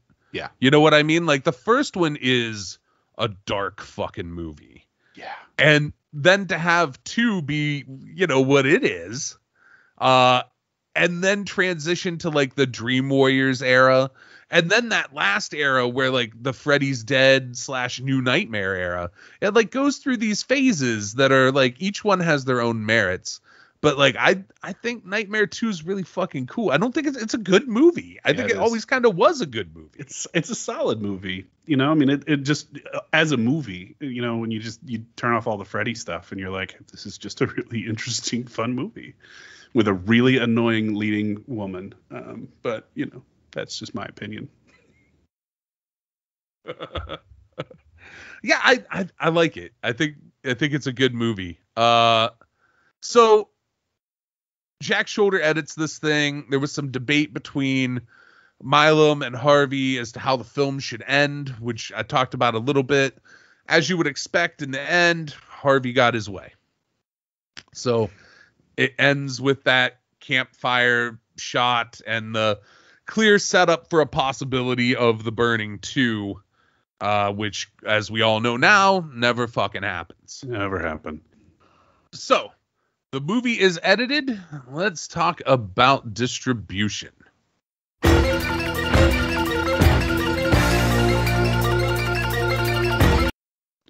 In February of 1981, Filmways Pictures picked up the rights to distribute the film from Miramax. They were looking at it as a way to make a quick profit. They had previously put out The Town That Dreaded Sundown and Last House on the Left. This film at first was released on 110 screens in Florida on May 8th, 1981. That is so random. Yeah, so like that's a thing that I've grown to appreciate and understand too, is that like some shit came out real weird prior to like the mid 80s. Like there was a real shift to how movies were released starting sometime around like the PG-13 era, where like these regional rollouts didn't really happen so much anymore. Like sometimes you would see things like opens in New York and LA and then nationwide the following week. But you didn't really ever see again, like this shit came out in Alabama and then Texas. But so like May 22nd, it gets a regional rollout. Its limited release brought in a disappointing $270,000. Now, it was up against Friday 2, which also had a wider release. It was also up against Final Exam and some lesser-known slashers such as Happy Birthday to Me, Graduation Day, and Eyes of a Stranger, along with the fact that Texas Chainsaw Massacre was also back in the theaters at this time as well. Jeez, you are never going to be a successful horror movie with all of that competition. No. And so, like, at this point, you can't blame Harvey because this is no longer his thing, right? Like, Filmways has purchased the distribution rights. This is their ball to fumble. But, like, if you have a fucking campground slasher movie, why the fuck would you go up against the campground slasher movie? Yeah, the sequel to the campground slasher movie. Yeah, it just doesn't make sense. And like Final Exam is not a bad movie. You know what I mean? Yeah, I enjoy it. Yeah, and the fact that Chainsaw, a movie that, so you've got to keep in mind, like, so let's say that you're 17 in 1980, right? Well, VHS and beta aren't really like widely available, right? Like home video isn't like a thing. Video rental hasn't really, it's there, but it's not like a thing, right? Right. Chainsaw came out in 1974, and you probably have an older brother or an older cousin or an older sister who was like, I saw Texas Chainsaw and it's fucking wild. And you have the opportunity to see Texas Chainsaw. You'll see that. Yeah, the hierarchy of like what you're gonna see is like Chainsaw, Friday 2. If you've already seen both of them, you're probably gonna go see Final Exam. You know, it's just like it was piss poor timing. And by November, Filmways had merged with Orion. That's a nice way of saying it. You know what I mean? Like they merged. And they got Orion snatched. Orion bought Filmways. Filmways was in financial trouble. Like This was a grab. They were trying to make a bunch of money. It failed. They sold. However, Orion released the film in November, and it grossed $707,770 then. In all, it seems like in the U.S., over the course of all of its release times, The Burning eventually made about $2 to $3 million in the theaters. Wow. It did pretty well in Japan, too. It pulled over $1 million there. So You're still in it the wasn't red. without success. Yeah, pretty much. With marketing costs, you're not making that. You know, that's usually at least double what the budget was. Right. And so it didn't make a lot of money on video either, which is a problem because video is what carried so many of these movies into profitability in the 80s. And it just didn't happen for The Burning for one reason or another. And it's certainly not that Orion didn't have a footprint in video stores, because they did. Yeah, they were I think huge. Huge. Yeah, I think it just came down to it became like, you know, a thing that just sat on their back burner. And part of that was because of the next thing we're going to talk about, which is Harvey had a pretty famous war with the MPAA in 1989 when they gave two of his films an X. And he sued, and it was eventually thrown out. But within 2 months, X ratings were gone forever and replaced with NC-17. Because the MPAA realized that they, you know, it was a done deal. While Harvey's case was thrown out, he was a big enough asshole that it wasn't going away and that he would keep pushing it. And the X clearly was, in people's minds, associated with fuck films and not with violence. Even though, you know, that's what the MPAA would want you to believe. Even though, well, they changed the rating to NC-17, and the first big movie that comes out is Showgirls. It's like, you didn't do anything. Like, if you wanted it to not be about fuck films, don't release Showgirls. But here's the thing. You say that, but how long after 1989 is Showgirls? You're right. No, very true. Think about how, because people were still afraid of an NC-17. Yeah. So they just nobody let their shit get a 17, just like nobody let their shit get an X. Showgirls was just the first film to eventually be like, fuck it. And part of that's because that guy had already went through that with RoboCop. Right. You know, where he was avoiding the X, and he was eventually just like, well, fuck it. At least it's not an X. I'll put this thing. It's a fuck film anyway. So, but Harvey's censorship fight started all the way back at The Burning. It was trimmed heavy to get its R, because it fell in that unfortunate time period where John Lennon gets murdered. And the fact that John Lennon's murder has fuck all to do with movie ratings speaks to how fucking delusional the people in charge of ratings are. Yep. But they made some fucking dopey equation of actual violence being inspired by movie violence. And in turn, slasher films took the brunt for most of the 80s, just getting diced by the MPAA. So for anybody younger that's maybe listening, it didn't start with violent video games being like the cause of school shootings. It was heavy metal and horror movies in the 80s. And actually, I don't know my history well enough to know what it was before that, but I'm sure there was something. Oh, I'm sure. I music, maybe, probably the heavy metal carried over. Yeah. I don't know. Psychedelic music.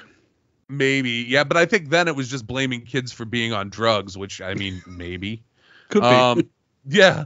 But, like, yeah, for sure. Like, Priest and Ozzy both found themselves in court in the 80s because it was their fault that somebody killed themselves. And horror movies, you know, they were the culprit of enticing violence.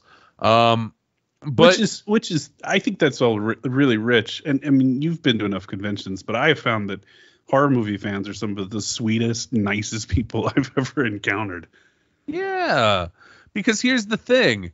if you get to see how horrible shit is, you don't ever have a drive to do it. You know what I mean? Like, I think, I don't know. There's a certain type of person who gets really into horror, like super violent horror movies. And I have rarely seen that person be someone who is also actually super violent in real life. Right. I'm not saying it doesn't exist, but like I have some friends who used to like to fucking start a fight whenever they could, who also are super into horror movies, but they are a rarity. They're not the norm. But they're also not murdering people. You know? No. And that is the big thing is I don't know, with the exception of maybe one or two. I mean, and then it's even a matter of like, is it a coincidence and they were just told to use it as a blame, or did the media twist it to be a blame? But like, so maybe you can cite Richard Ramirez. Yeah, he feels like a troll though. Like we didn't have a name for it at the time. Like, I mean, he's obviously a mass murderer, but he also felt like he was just kind of fucking with people. Yeah. But like, so there's maybe him, and then of course they tried to blame Columbine on everything other than like bullying and parents not paying attention. Yeah. But that was clearly bullying and parents not paying attention. Not excusing what those kids did, but no.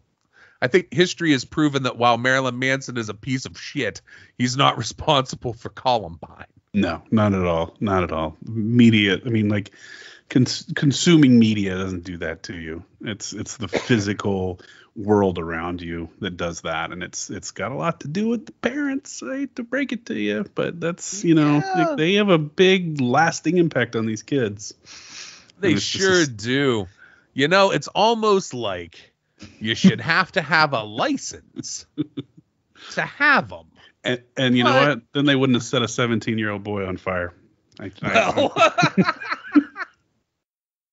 bring up valid points, Austin. These are valid fucking points. So yeah. So the movie gets cut. The uncut version I had never seen. I think most people had never seen until 2007. The US DVD release by MGM is the first time the uncut is available in the US. That's surprising. Surprising it still existed. You hear of all of these movies that the uncut versions and the director's cut versions just vanish or destroyed or taped over.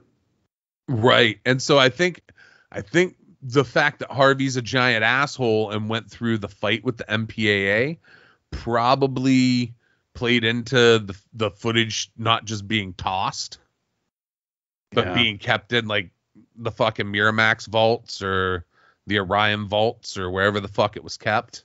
But yeah, that's the problem, is like now if you trim something out of a movie, like, so when Rob Zombie had to trim shit out of House of a Thousand Corpses to get its R, that footage was digitally edited. So it just went over here in this other file of shit we're not using, and done. When the burning needed to be edited, they literally cut that chunk of the film out of the master. And with a lot of movies, that footage just got tossed away. Like, well, it's done. It's not. There was never an idea that they were going to get it back, you know, like that it was going to be able to be put back in the movie. Yeah, and it was also, you know, I mean, I think that's one of the hallmarks of the horror genre is that it's just really disposable because the budgets are small, you know, and this ended up not being true, but they were like, this is not going to be around for long, right? It's going to make some money at the video store, make a little money at the box office, and then no one else talk about it. It's like, no, we're some of the biggest nostalgia nerds there are. We really wanted to see that footage that you guys just tossed. Yeah, and so I think, and now you'll never, like, the shit that we've gone through with these movies, you'll never see again, right? Like, whatever movies come out now, and that I'm very guilty, and I'm trying to fix myself of this, but I'm very guilty of not being so in tune with modern horror. But I think for the generation that wants to look back on this era of horror films, nothing's going to be lost. You know, Right. There's not going to be anything where it's like, man, I wish we were able to see this thing. Because at the end of the day, you just release the shit unrated, direct to download and Blu-ray. Yep. And it never sees a theater, but theaters are dying anyway, unfortunately. You Yeah. know? It's a different world. It's a whole different game. Even like in the past 20 years, from like when me and my friends made our little films, and we were so excited that they were like, "Whoa, you could buy our movie in Best Buy on a fucking DVD." Like we were one of the first things streaming on Netflix. Like that, the world changed so much. You know what I mean? Like just in that little window of time. It's so For film. quickly. So quickly. Dude, so quick. And like when there was that option of like, hey, we're gonna have our shit on this thing that Netflix is doing where you can just like watch the movies on demand online, I had no idea that was gonna become like the thing that it is now. You know what I mean? Like It was even like, this is stupid. Why would you want to do this? Boy, Yeah, I'm glad I'm not in charge. for real, it was just like some extra perk. You know what I mean? Like for Netflix users, like, oh, this many movies you can just watch on demand. And we were like, well, I mean, if it means somebody actually sees our movie, fucking cool. But yeah, this movie also, The Burning, found its way onto the Video Nasty list in the UK, which is pretty infamous. A badge of honor at this point. For sure. If you were on the Video Nasty list, that means you did something right. Harvey has also gone on record as saying The Burning is the worst film he ever worked on. Now, I will remind you again that this fucking guy made Air Bud. So take that for what it's worth. And in the end, who gives a fuck what Harvey Weinstein thinks anyway? Yeah. I also there's a trope by certain people where they try to distance themselves from their first project that happens to be a horror movie.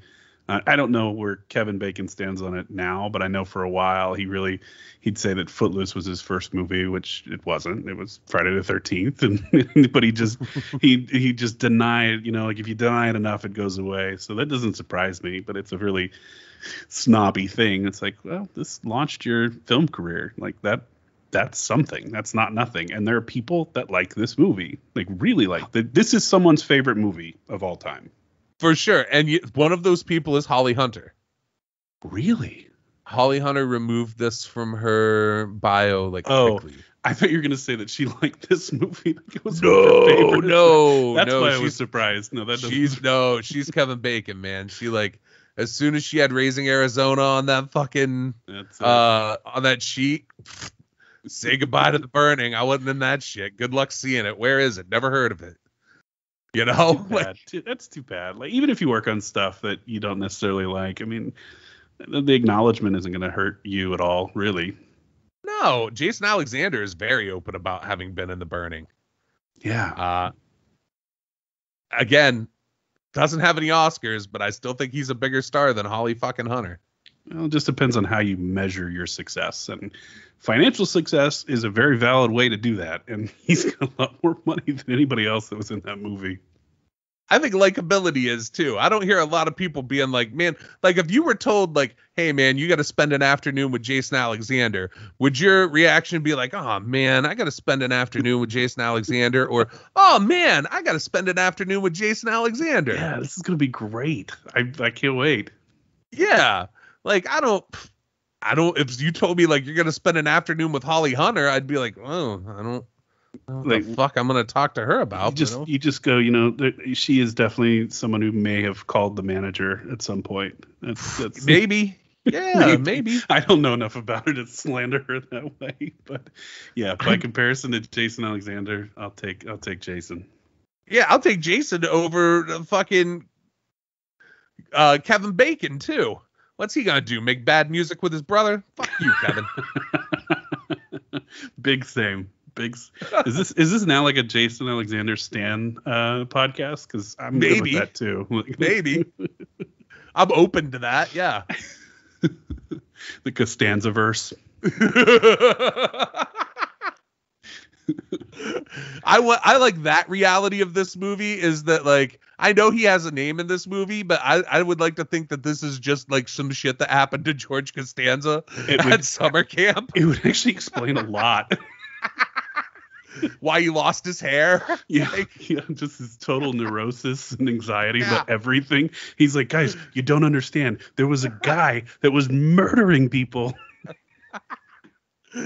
He killed a bunch of people on a raft. It was fucking wild. He cut off my friend's fingers before he cut it. Like, why do you have to do that? You don't need to do that. Just kill him. So let's talk about the actual movie.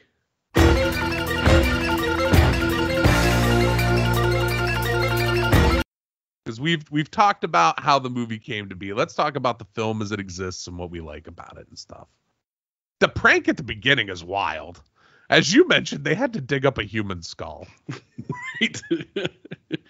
Yeah, it's grotesque. I mean, it works, but I kept thinking, I was like, where is this? This just reminded me of, like, it actually reminds me a little bit of, like, and they couldn't have known this while they were filming it, but like the head, like Jason Voorhees' mom's head sweater set up in the second movie. You know what's interesting about that too, though, is the cast talked about, you mentioned the Jason's mom's head. Tom Savini had her head with him from the first movie. Oh. And some of the cast talked about how they used it as a basketball. It's hilarious. Yeah. So that connection's definitely there. But yeah, there's a lot of similarities to, like, you know, a little skull on fire, little altar of fucking shit with a dead person's head. Yet another similarity that you're right. There's no way they could have known. My favorite person in this movie, my absolute favorite person in this whole movie, the point of this movie that actually makes me the biggest fan of this movie is the fucking black dude at the hospital in the burn. Yes. Like, the most unprofessional, you know, I don't know if it was a nurse or an orderly. I'm not really sure what his title was, but like freaking that doctor out. Dude, he is fucking working that guy so hard. Like, oh man, you want to do this? You think you've never seen shit like this? It's like, your first day on the so wing. Good. Yeah. Oh, you got to see this guy. He's burned up good. Like, oh god, and that arm is gnarly, gross looking. Fuck yeah, it is. And like Savini talked about how like he based his ideas for Cropsey on a burned up dude he saw in Pittsburgh as like a panhandler, and like people he had studied in like pictures of burn victims. But like that arm looks fucking gross. It is gross. That is a yucky. I forgot how revolting that was. But that jump scare, that arm grab is so good. It is. And then it hits that, like, it does the fucking 5 years later thing to get you to the actual movie with all the voiceover of like the doctors being like, oh, we hope you don't hold any resentment about them, and we've done everything we can. We're sorry the skin grafts didn't take. Like, it's such a good montage of like catching you up to current so that you know where you're at in the movie without like having to really show it. Yeah, I thought I was like, this is interesting because it is a montage, but it's not a visual one. It's just the nurse wheeling him down the hallway, and you've got like, it's like the radio version of a montage almost. But I was like, this is an interesting tool, and I don't hate it. I was like, I don't know if I've seen this. Not that I can recall right away before, but I'm like, hey, this works. I like it. Yeah, I don't hate it.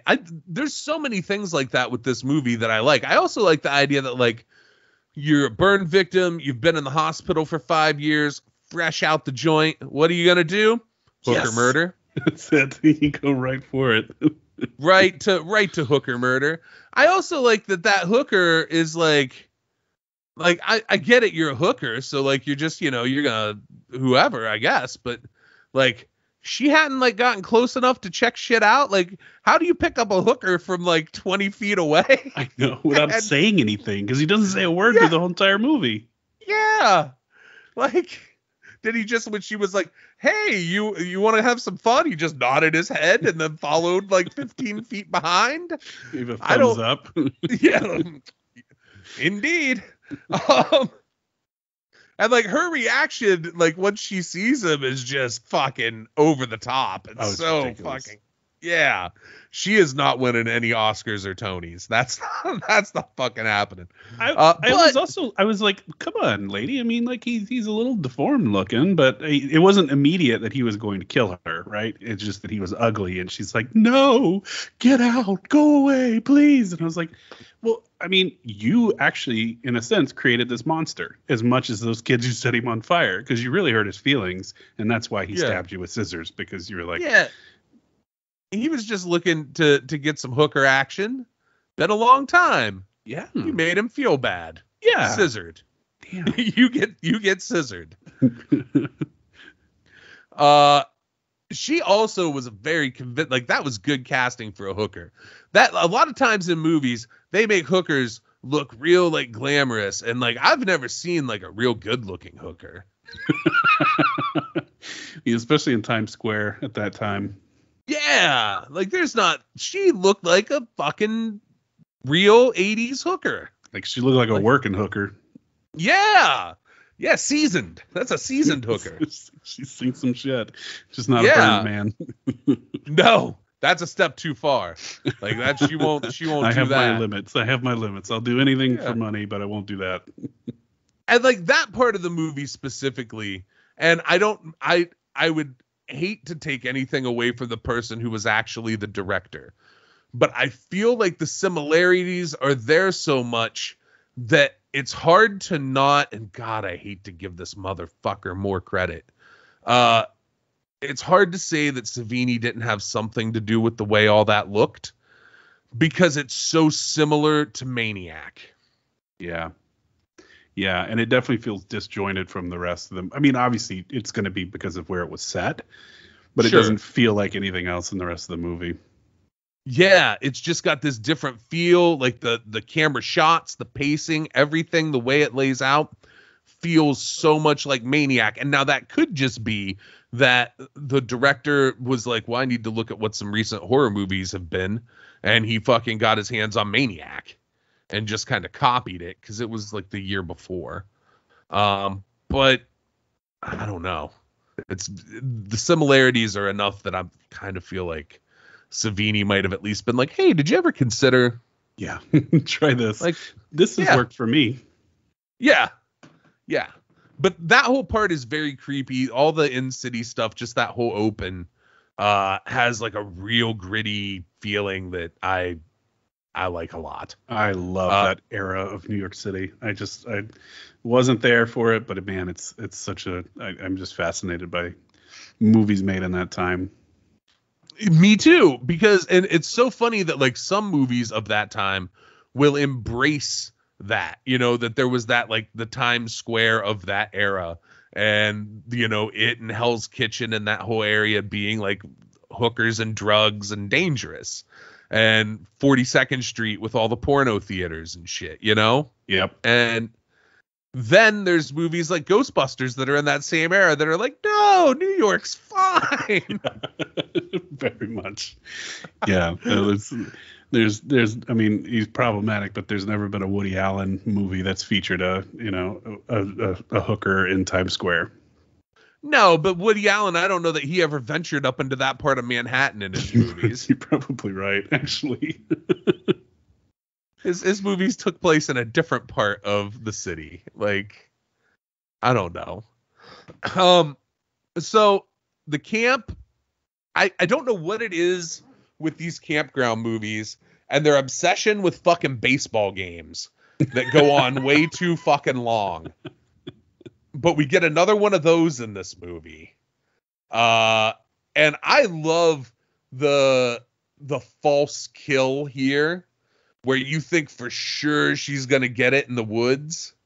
And like the first time you watch this movie, in your head, you're going, dude, if you kill her right now, like, how are they going to work around people being like, she went in for a ball and she never came back? And she, you know, it works out and she doesn't get killed. But it works so well to set up like, okay, everybody's in danger. Like, it's such an easy transition from kill to hooker in Manhattan to. And I'm glad they do it. And I don't, you know, it's weird. I don't know. Maybe it's just my brain because I don't put.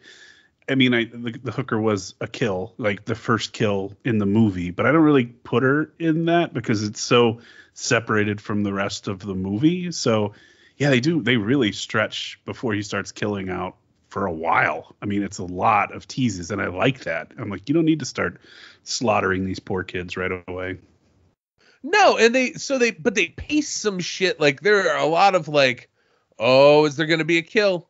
Oh, is there going to be a kill? So like, you have that at the baseball game, and then you kind of see the camp happening, right? And like, and you have all the drama with like Arthur that comes up, which there's that whole thing where like that first titty shot in the shower which, you know, horror movie got to have some tits and ass in it. That's a staple of 70s and 80s horror, is there's got to be some nudity, right? And there's so many shower death scenes, so you're like you're prepped for it already. You're pre-programmed. You're like, she's gonna get it. Here it is. This is it. Right, and a shower is sort of when you're at your most vulnerable. You know what I mean? Like, everybody has that. Like, there's that internal thing when you're in the shower of like, you like, everybody I think feels a little uneasy sometimes in the shower. Especially if you're like in a weird shower like that where it's like outdoor at like a campground. The age demographic in this camp makes no sense to me though. No, there's like little bitty kids, and then there's like, you know, teenagers that are played by 20-year-olds, and then the camp counselors who are only like slightly older than the oldest of the kids at the camp. I was like, it blew my mind. I thought about it way too hard. Yeah, so like, I get that like a campground might have like little kids all the way up through like teenagers, if it's like you're gonna be there all summer kind of summer camp deal, you know what I mean? I guess.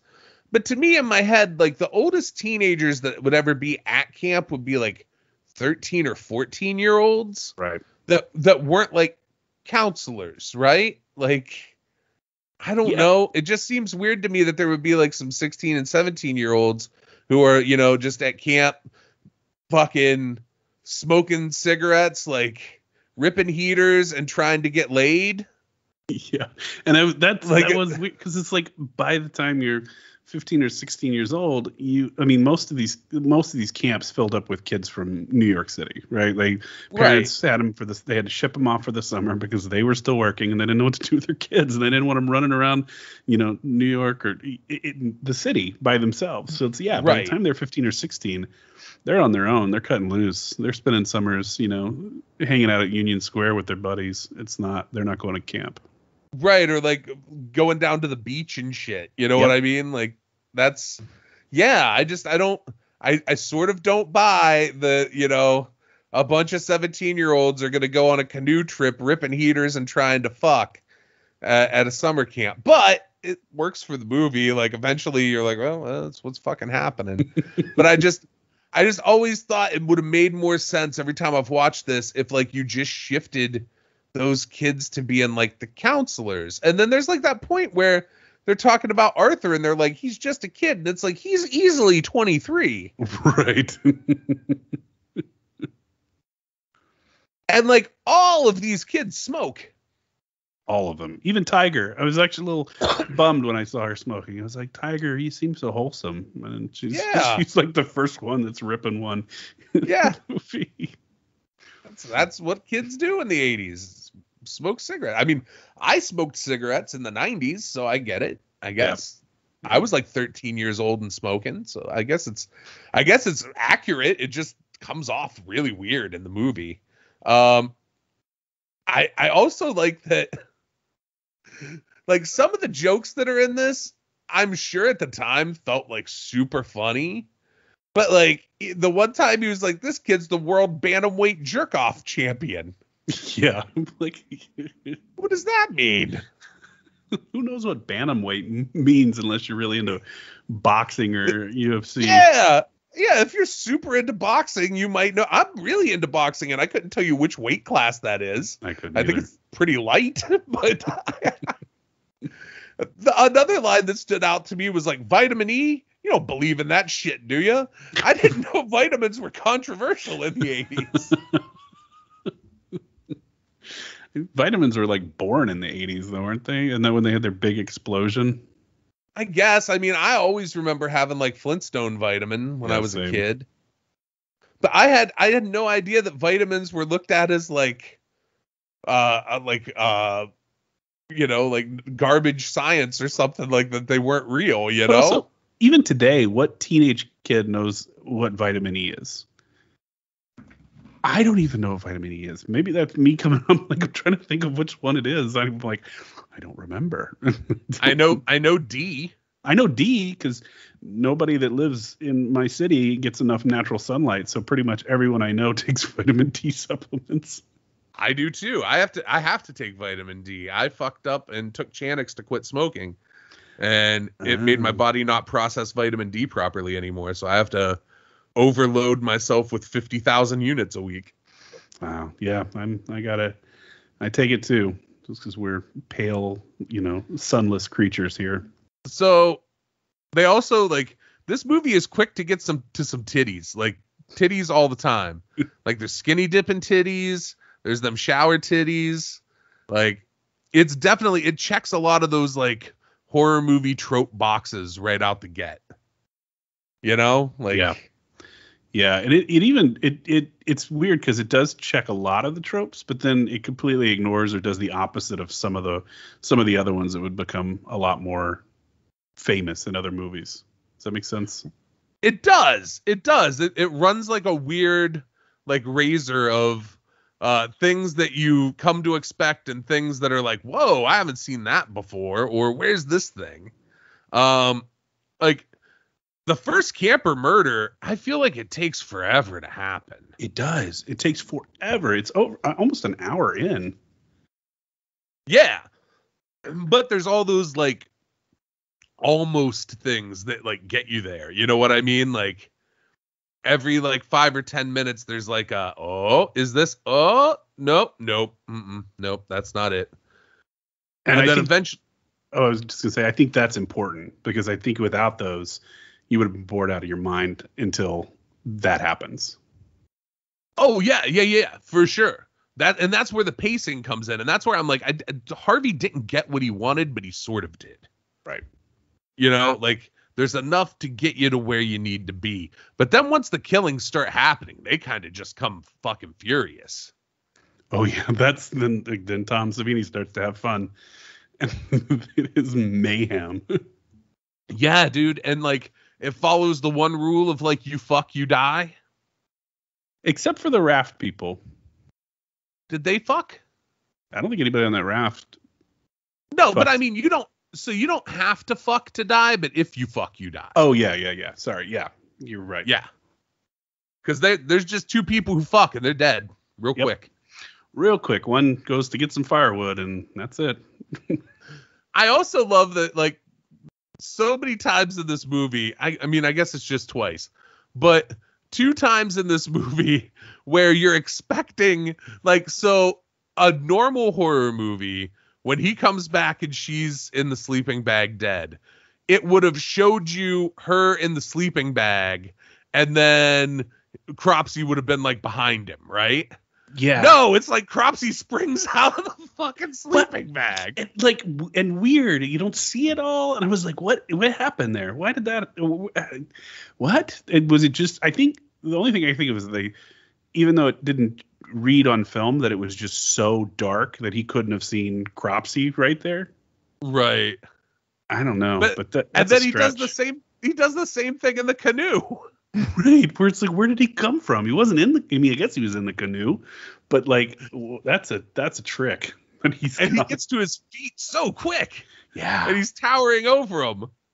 I mean, it's a movie. But yeah, it's they just went with like, that's just such a crazy thing. Like, it's so different than what you would expect to have had happen, you know? I feel like that's when I feel like Tom Savini kind of took over, because, you know, he had a very specific kill in mind. I don't really care how we get there. Just make it. Let's just get there. And you almost feel like the trick came first, the effect in the kill came first, and then they sort of filmed around that. Yeah, no, I think that has a real high chance, a high probability of how shit went down. Because the kills were all left to Savini. None of them were like really written into the script. It was just like, oh, well, this person dies. Right. There was one piece in the script that eventually got axed when Alfred was supposed to be dead, and it was just that they like saw Alfred's body like in a net, in some netting, you know, dead.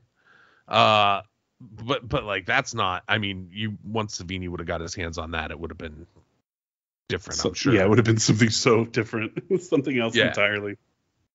Yeah, he would have been like, well, I mean, you can do that, but what about this other thing over here that's fucking wild and crazy? Okay, let's do that. I've got an idea.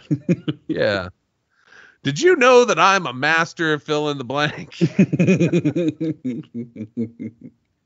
Oh, God. What if he had a pith helmet?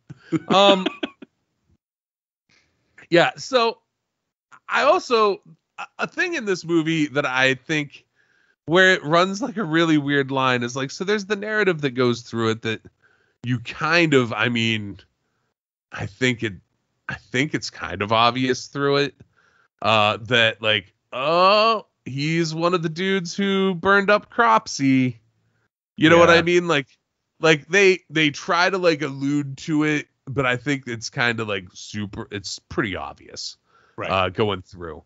And like, so as you watch this movie, like, so that dude is supposed to be like the good guy, right? Like, he helps Arthur because Arthur's getting picked on. And like, he's trying to save the kids from the shit, but like, you're the cause of it. You're the reason. You are the reason. Yeah, and like, Cropsey's not a hero by any means. Like, this is not a movie where like, and I think that's something that makes this movie stand out too. I want to touch on that. You like the kids in this movie. Yeah. In so many of these kind of movies, you just want these people to die. Sleepaway Camp, every one of them was a fucking asshole. Every one of those kids, I was like, bye. No one's missing you. Pretty much. Yeah. Yeah. Pretty much. I think Ricky, maybe. I like Ricky. Yeah, I liked Ricky, but he's still he had a mouth on him too. Yeah. But like, these kids you genuinely like them. And like, it's not like a Friday the 13th movie where you're like, I want Jason to kill all of these motherfuckers. Like, I didn't necessarily want Cropsey to kill any of these motherfuckers. Maybe Glazer. Yeah, definitely Glazer. But that's it. And like, but so you get to the end and like, yeah, he saves Alfred from Cropsey and kills Cropsey, but like, Cropsey was kind of justified in wanting to kill that dude. Yeah.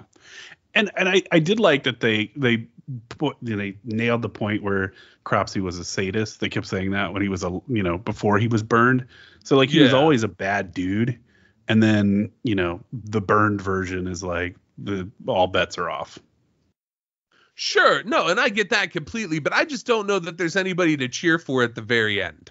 No, because Alfred is creepy and just weird and should not have been following the girl around the entire movie. It was just, yuck. And but Austin, it's a joke to get back at Glazer. Yeah, okay. That's like OG Incel Albert over here. But I want you to think about this.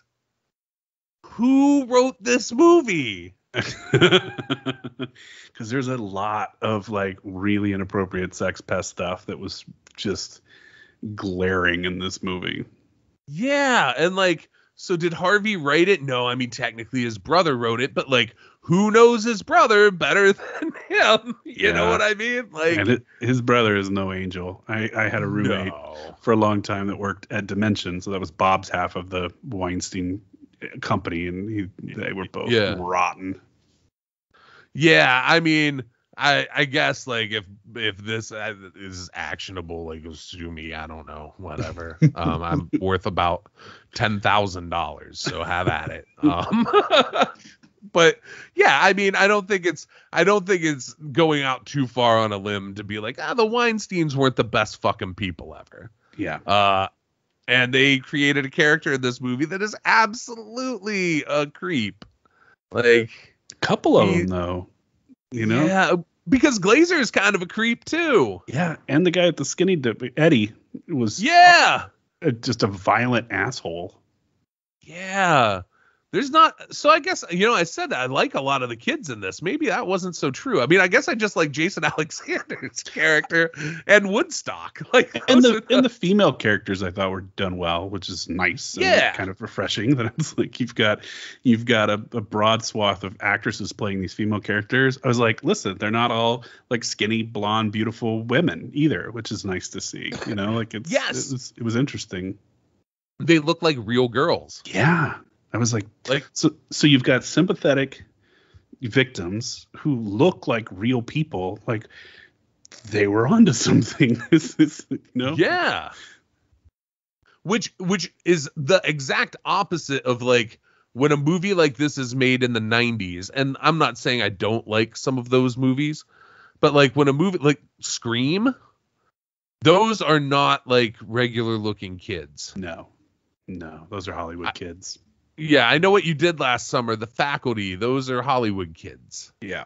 Those aren't regular kids. The Burning is like, that's some regular fucking people. And I like that. That's actually one of my favorite things about this movie is that, just a bunch of schlubby looking kids in their own clothes. Yeah. Doing kid stuff. Yeah, there's an authenticity to it that I like a lot. I think that works in its favor big time. It does. So, any final thoughts on The Burning, man? So I had two. The effects in the final scene of Cropsy does not work in its favor. I was just like, this is a big goofy rubber mask that's not done well. I was like, you definitely could tell Savini spent all of his time on the effects and not the makeup of that guy. So there's a story behind that. I'm glad you brought that up. It's something that I kind of fucking left out. Savini worked on the Cropsy makeup in between doing special effects on the film. He said that he really, in all, probably got to spend about 3 days on that makeup, and it ended up looking more like a melt than a burn. Yeah. And that he wishes he had an extra week, like looking back on it. Does not surprise me at all. That very much checks out with what he looks like. The other thing is the ending. I just thought, and I've thought this every time I've watched it, goes on way too long. The Albert chase and then the Tom fooling around in the mine. I'm like, you could take at least 5 minutes off of this ending and it would still work to do what it did. And it just felt like, I don't know, it was weird. The edit was weird. I noticed that they recycled frames a couple of times where I was like, that mine shaft, that mine car, you can see Cropsy next to it. And he already pushed it down onto Tom. And then just a couple minutes later, they show the same frame again. And I was like, what happened at the end of this? Because you don't see that anywhere else in the movie.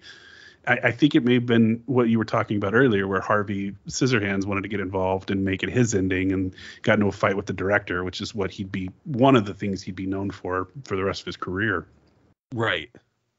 Yeah, I think that's absolutely some of what went on there.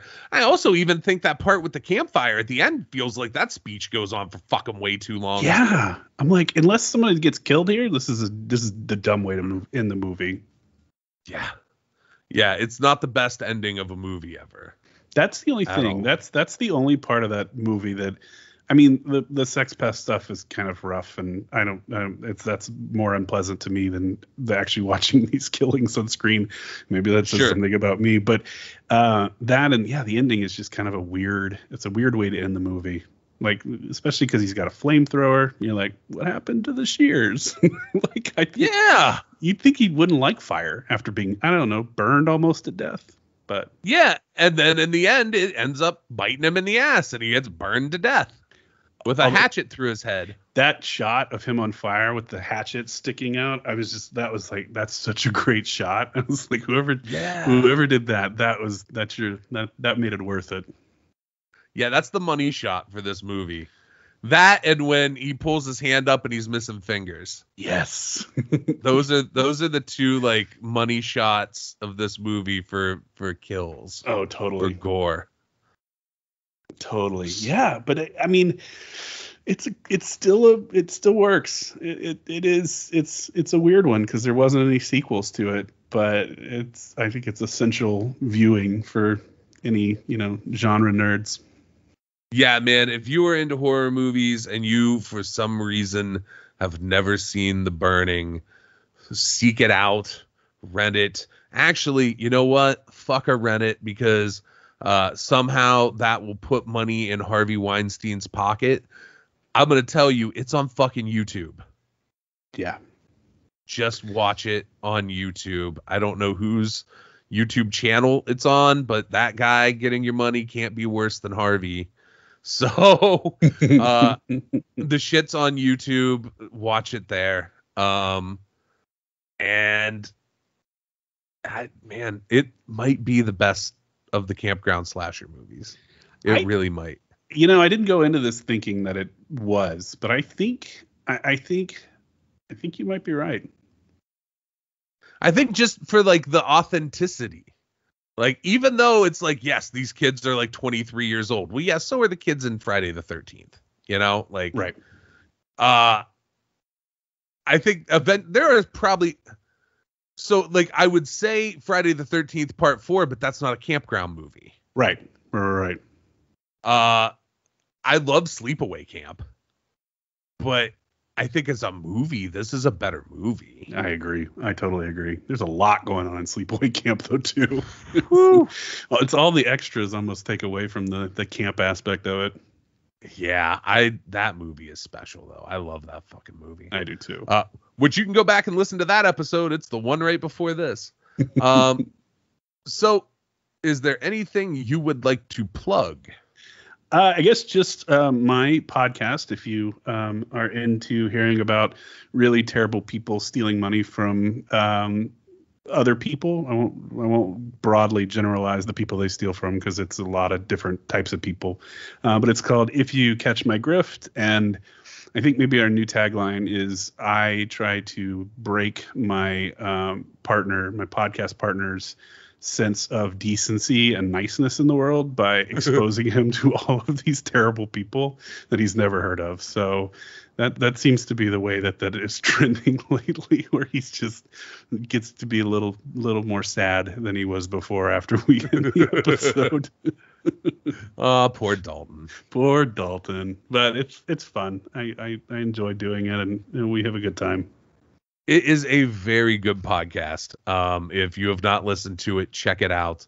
There are some multi-episodes to cover a topic that are good. There are give people a rundown of like you covered Miss Cleo, which that kind of goes to a place where you don't expect it to, and I kind of walked out of it almost feeling bad for Cleo. Yeah, I'm kind of a Cleo fan. I think she knew that she was doing some bad stuff, but I think that her intentions were not that way. And I think there are a lot of more villains in that story. We talk about Charles Ponzi in an episode, and he's a really fascinating character. Another one that I'm like, I don't hate this guy. And then there's people that I do hate. I really, really think Lou Pearlman is a gigantic piece of shit. Yeah, really he is. Gross. God, he's gross. I think Kevin Trudeau may try to sue us once he gets out of prison, but he's a real swine bag too. We did a few televangelists, and we've got a couple episodes coming up to look forward to. We did a Joel Osteen episode with our mutual friend Young Ed, and we also. I fucking despise Joel Osteen. Oh yes, he goes in the Villains Hall of Fame. He's horrible. And then we've also just did an episode about psychics who help police departments try to find leads on dead kids. It's wild. Ooh, that is scumbaggery right there. Oh yeah, like that. Oh yeah. So man, I think you and I had talked a little bit about it. I don't know if this is burying the lead or giving too much away, but I think I'm going to be on sometime in the future. Yeah. Talking about Anton Szandor LaVey. Yes, who I don't know a lot about, so I'm really looking forward to it because I can be a little bit more like Dalton in an episode. So I mean, I think the wild part is, I think old Anton is gonna rank real low on the list of shitty people that your show has talked about. Which to some folks that might surprise them. But. And I'm actually okay with that. You know, let's expose the real scumbags for being who they are. You know, I mean, I think that we wanted to do Satanism in there because it's like, well, we're gonna drag the shit out of these preachers, so it's like let's look at the other end of the spectrum, and then you find out, well, the other end of the spectrum is not quite as dark and terrible and bad as what we're talking about with like Joel Osteen or Peter Popoff. Right. Yeah. He's Anton, you'll see, is more of just like a carny than like a grifter so much. Yeah. And that's where it started. That's like Dalton and I's idea was like, we're both fans of wrestling. Wrestling is a carny business. Let's jump off of that and not talk about wrestling, but talk about other carnies. And then it just sort of made its way into grifters. Well, man, when you get deep down your hole of preachers that you need to run through the muck, we have a guy from around here who recently finally left this world, named Ernest Angley, who was an extra piece of shit. He was a regional televangelist for like 50 years, maybe longer. He was in the preacher grift business long before I was in this world. Wow. And and he just recently died. And I love it. Let's do it. Yeah, so that's another one at some point on down the road when you're out of like higher profile interesting people. we can get old Ernest. He's, man, what a piece of shit he was. But yeah, thankfully there doesn't seem to be a bottom to this either. Like I walked into this worried that I was going to run out of people to talk about, and I'm like, no, man, like every day there's someone else that comes up that I'm like, here's another episode. We're going to be doing this forever. Well, it's a good show, and hopefully you guys keep gaining more and more listeners. I think you hit a topic that in a world full of a bunch of copycats doing like serial killer podcasts, like ripoffs of Last Podcast on the Left. Yeah. Like you guys hit a different note that I think should resonate with those same people. And if you're into that kind of shit, I think you would also really be into If You Catch My Grift. So thank you. It comes with a high recommendation from me. Thanks, buddy. Now for the news about this podcast. So normally at this point, I would say on the next one, we're going to be talking about, but I'm not. So I don't know when the next episode of this podcast is going to be. I am moving at some point between now and November, and I don't know when that is, and I kind of don't want to line shit up and then not be able to do it. And this show has a pretty rough history of sometimes not staying on schedule. So I am going on hiatus till at least December. I am going to try to put out something in November, but it won't be one of these horror episodes. I think in November you may get young Ed and I finally talking about why Super Fantastic isn't a show anymore, and talking about what we plan on replacing it with. Only because we can kind of knock that out quick, and him and I can record that whenever.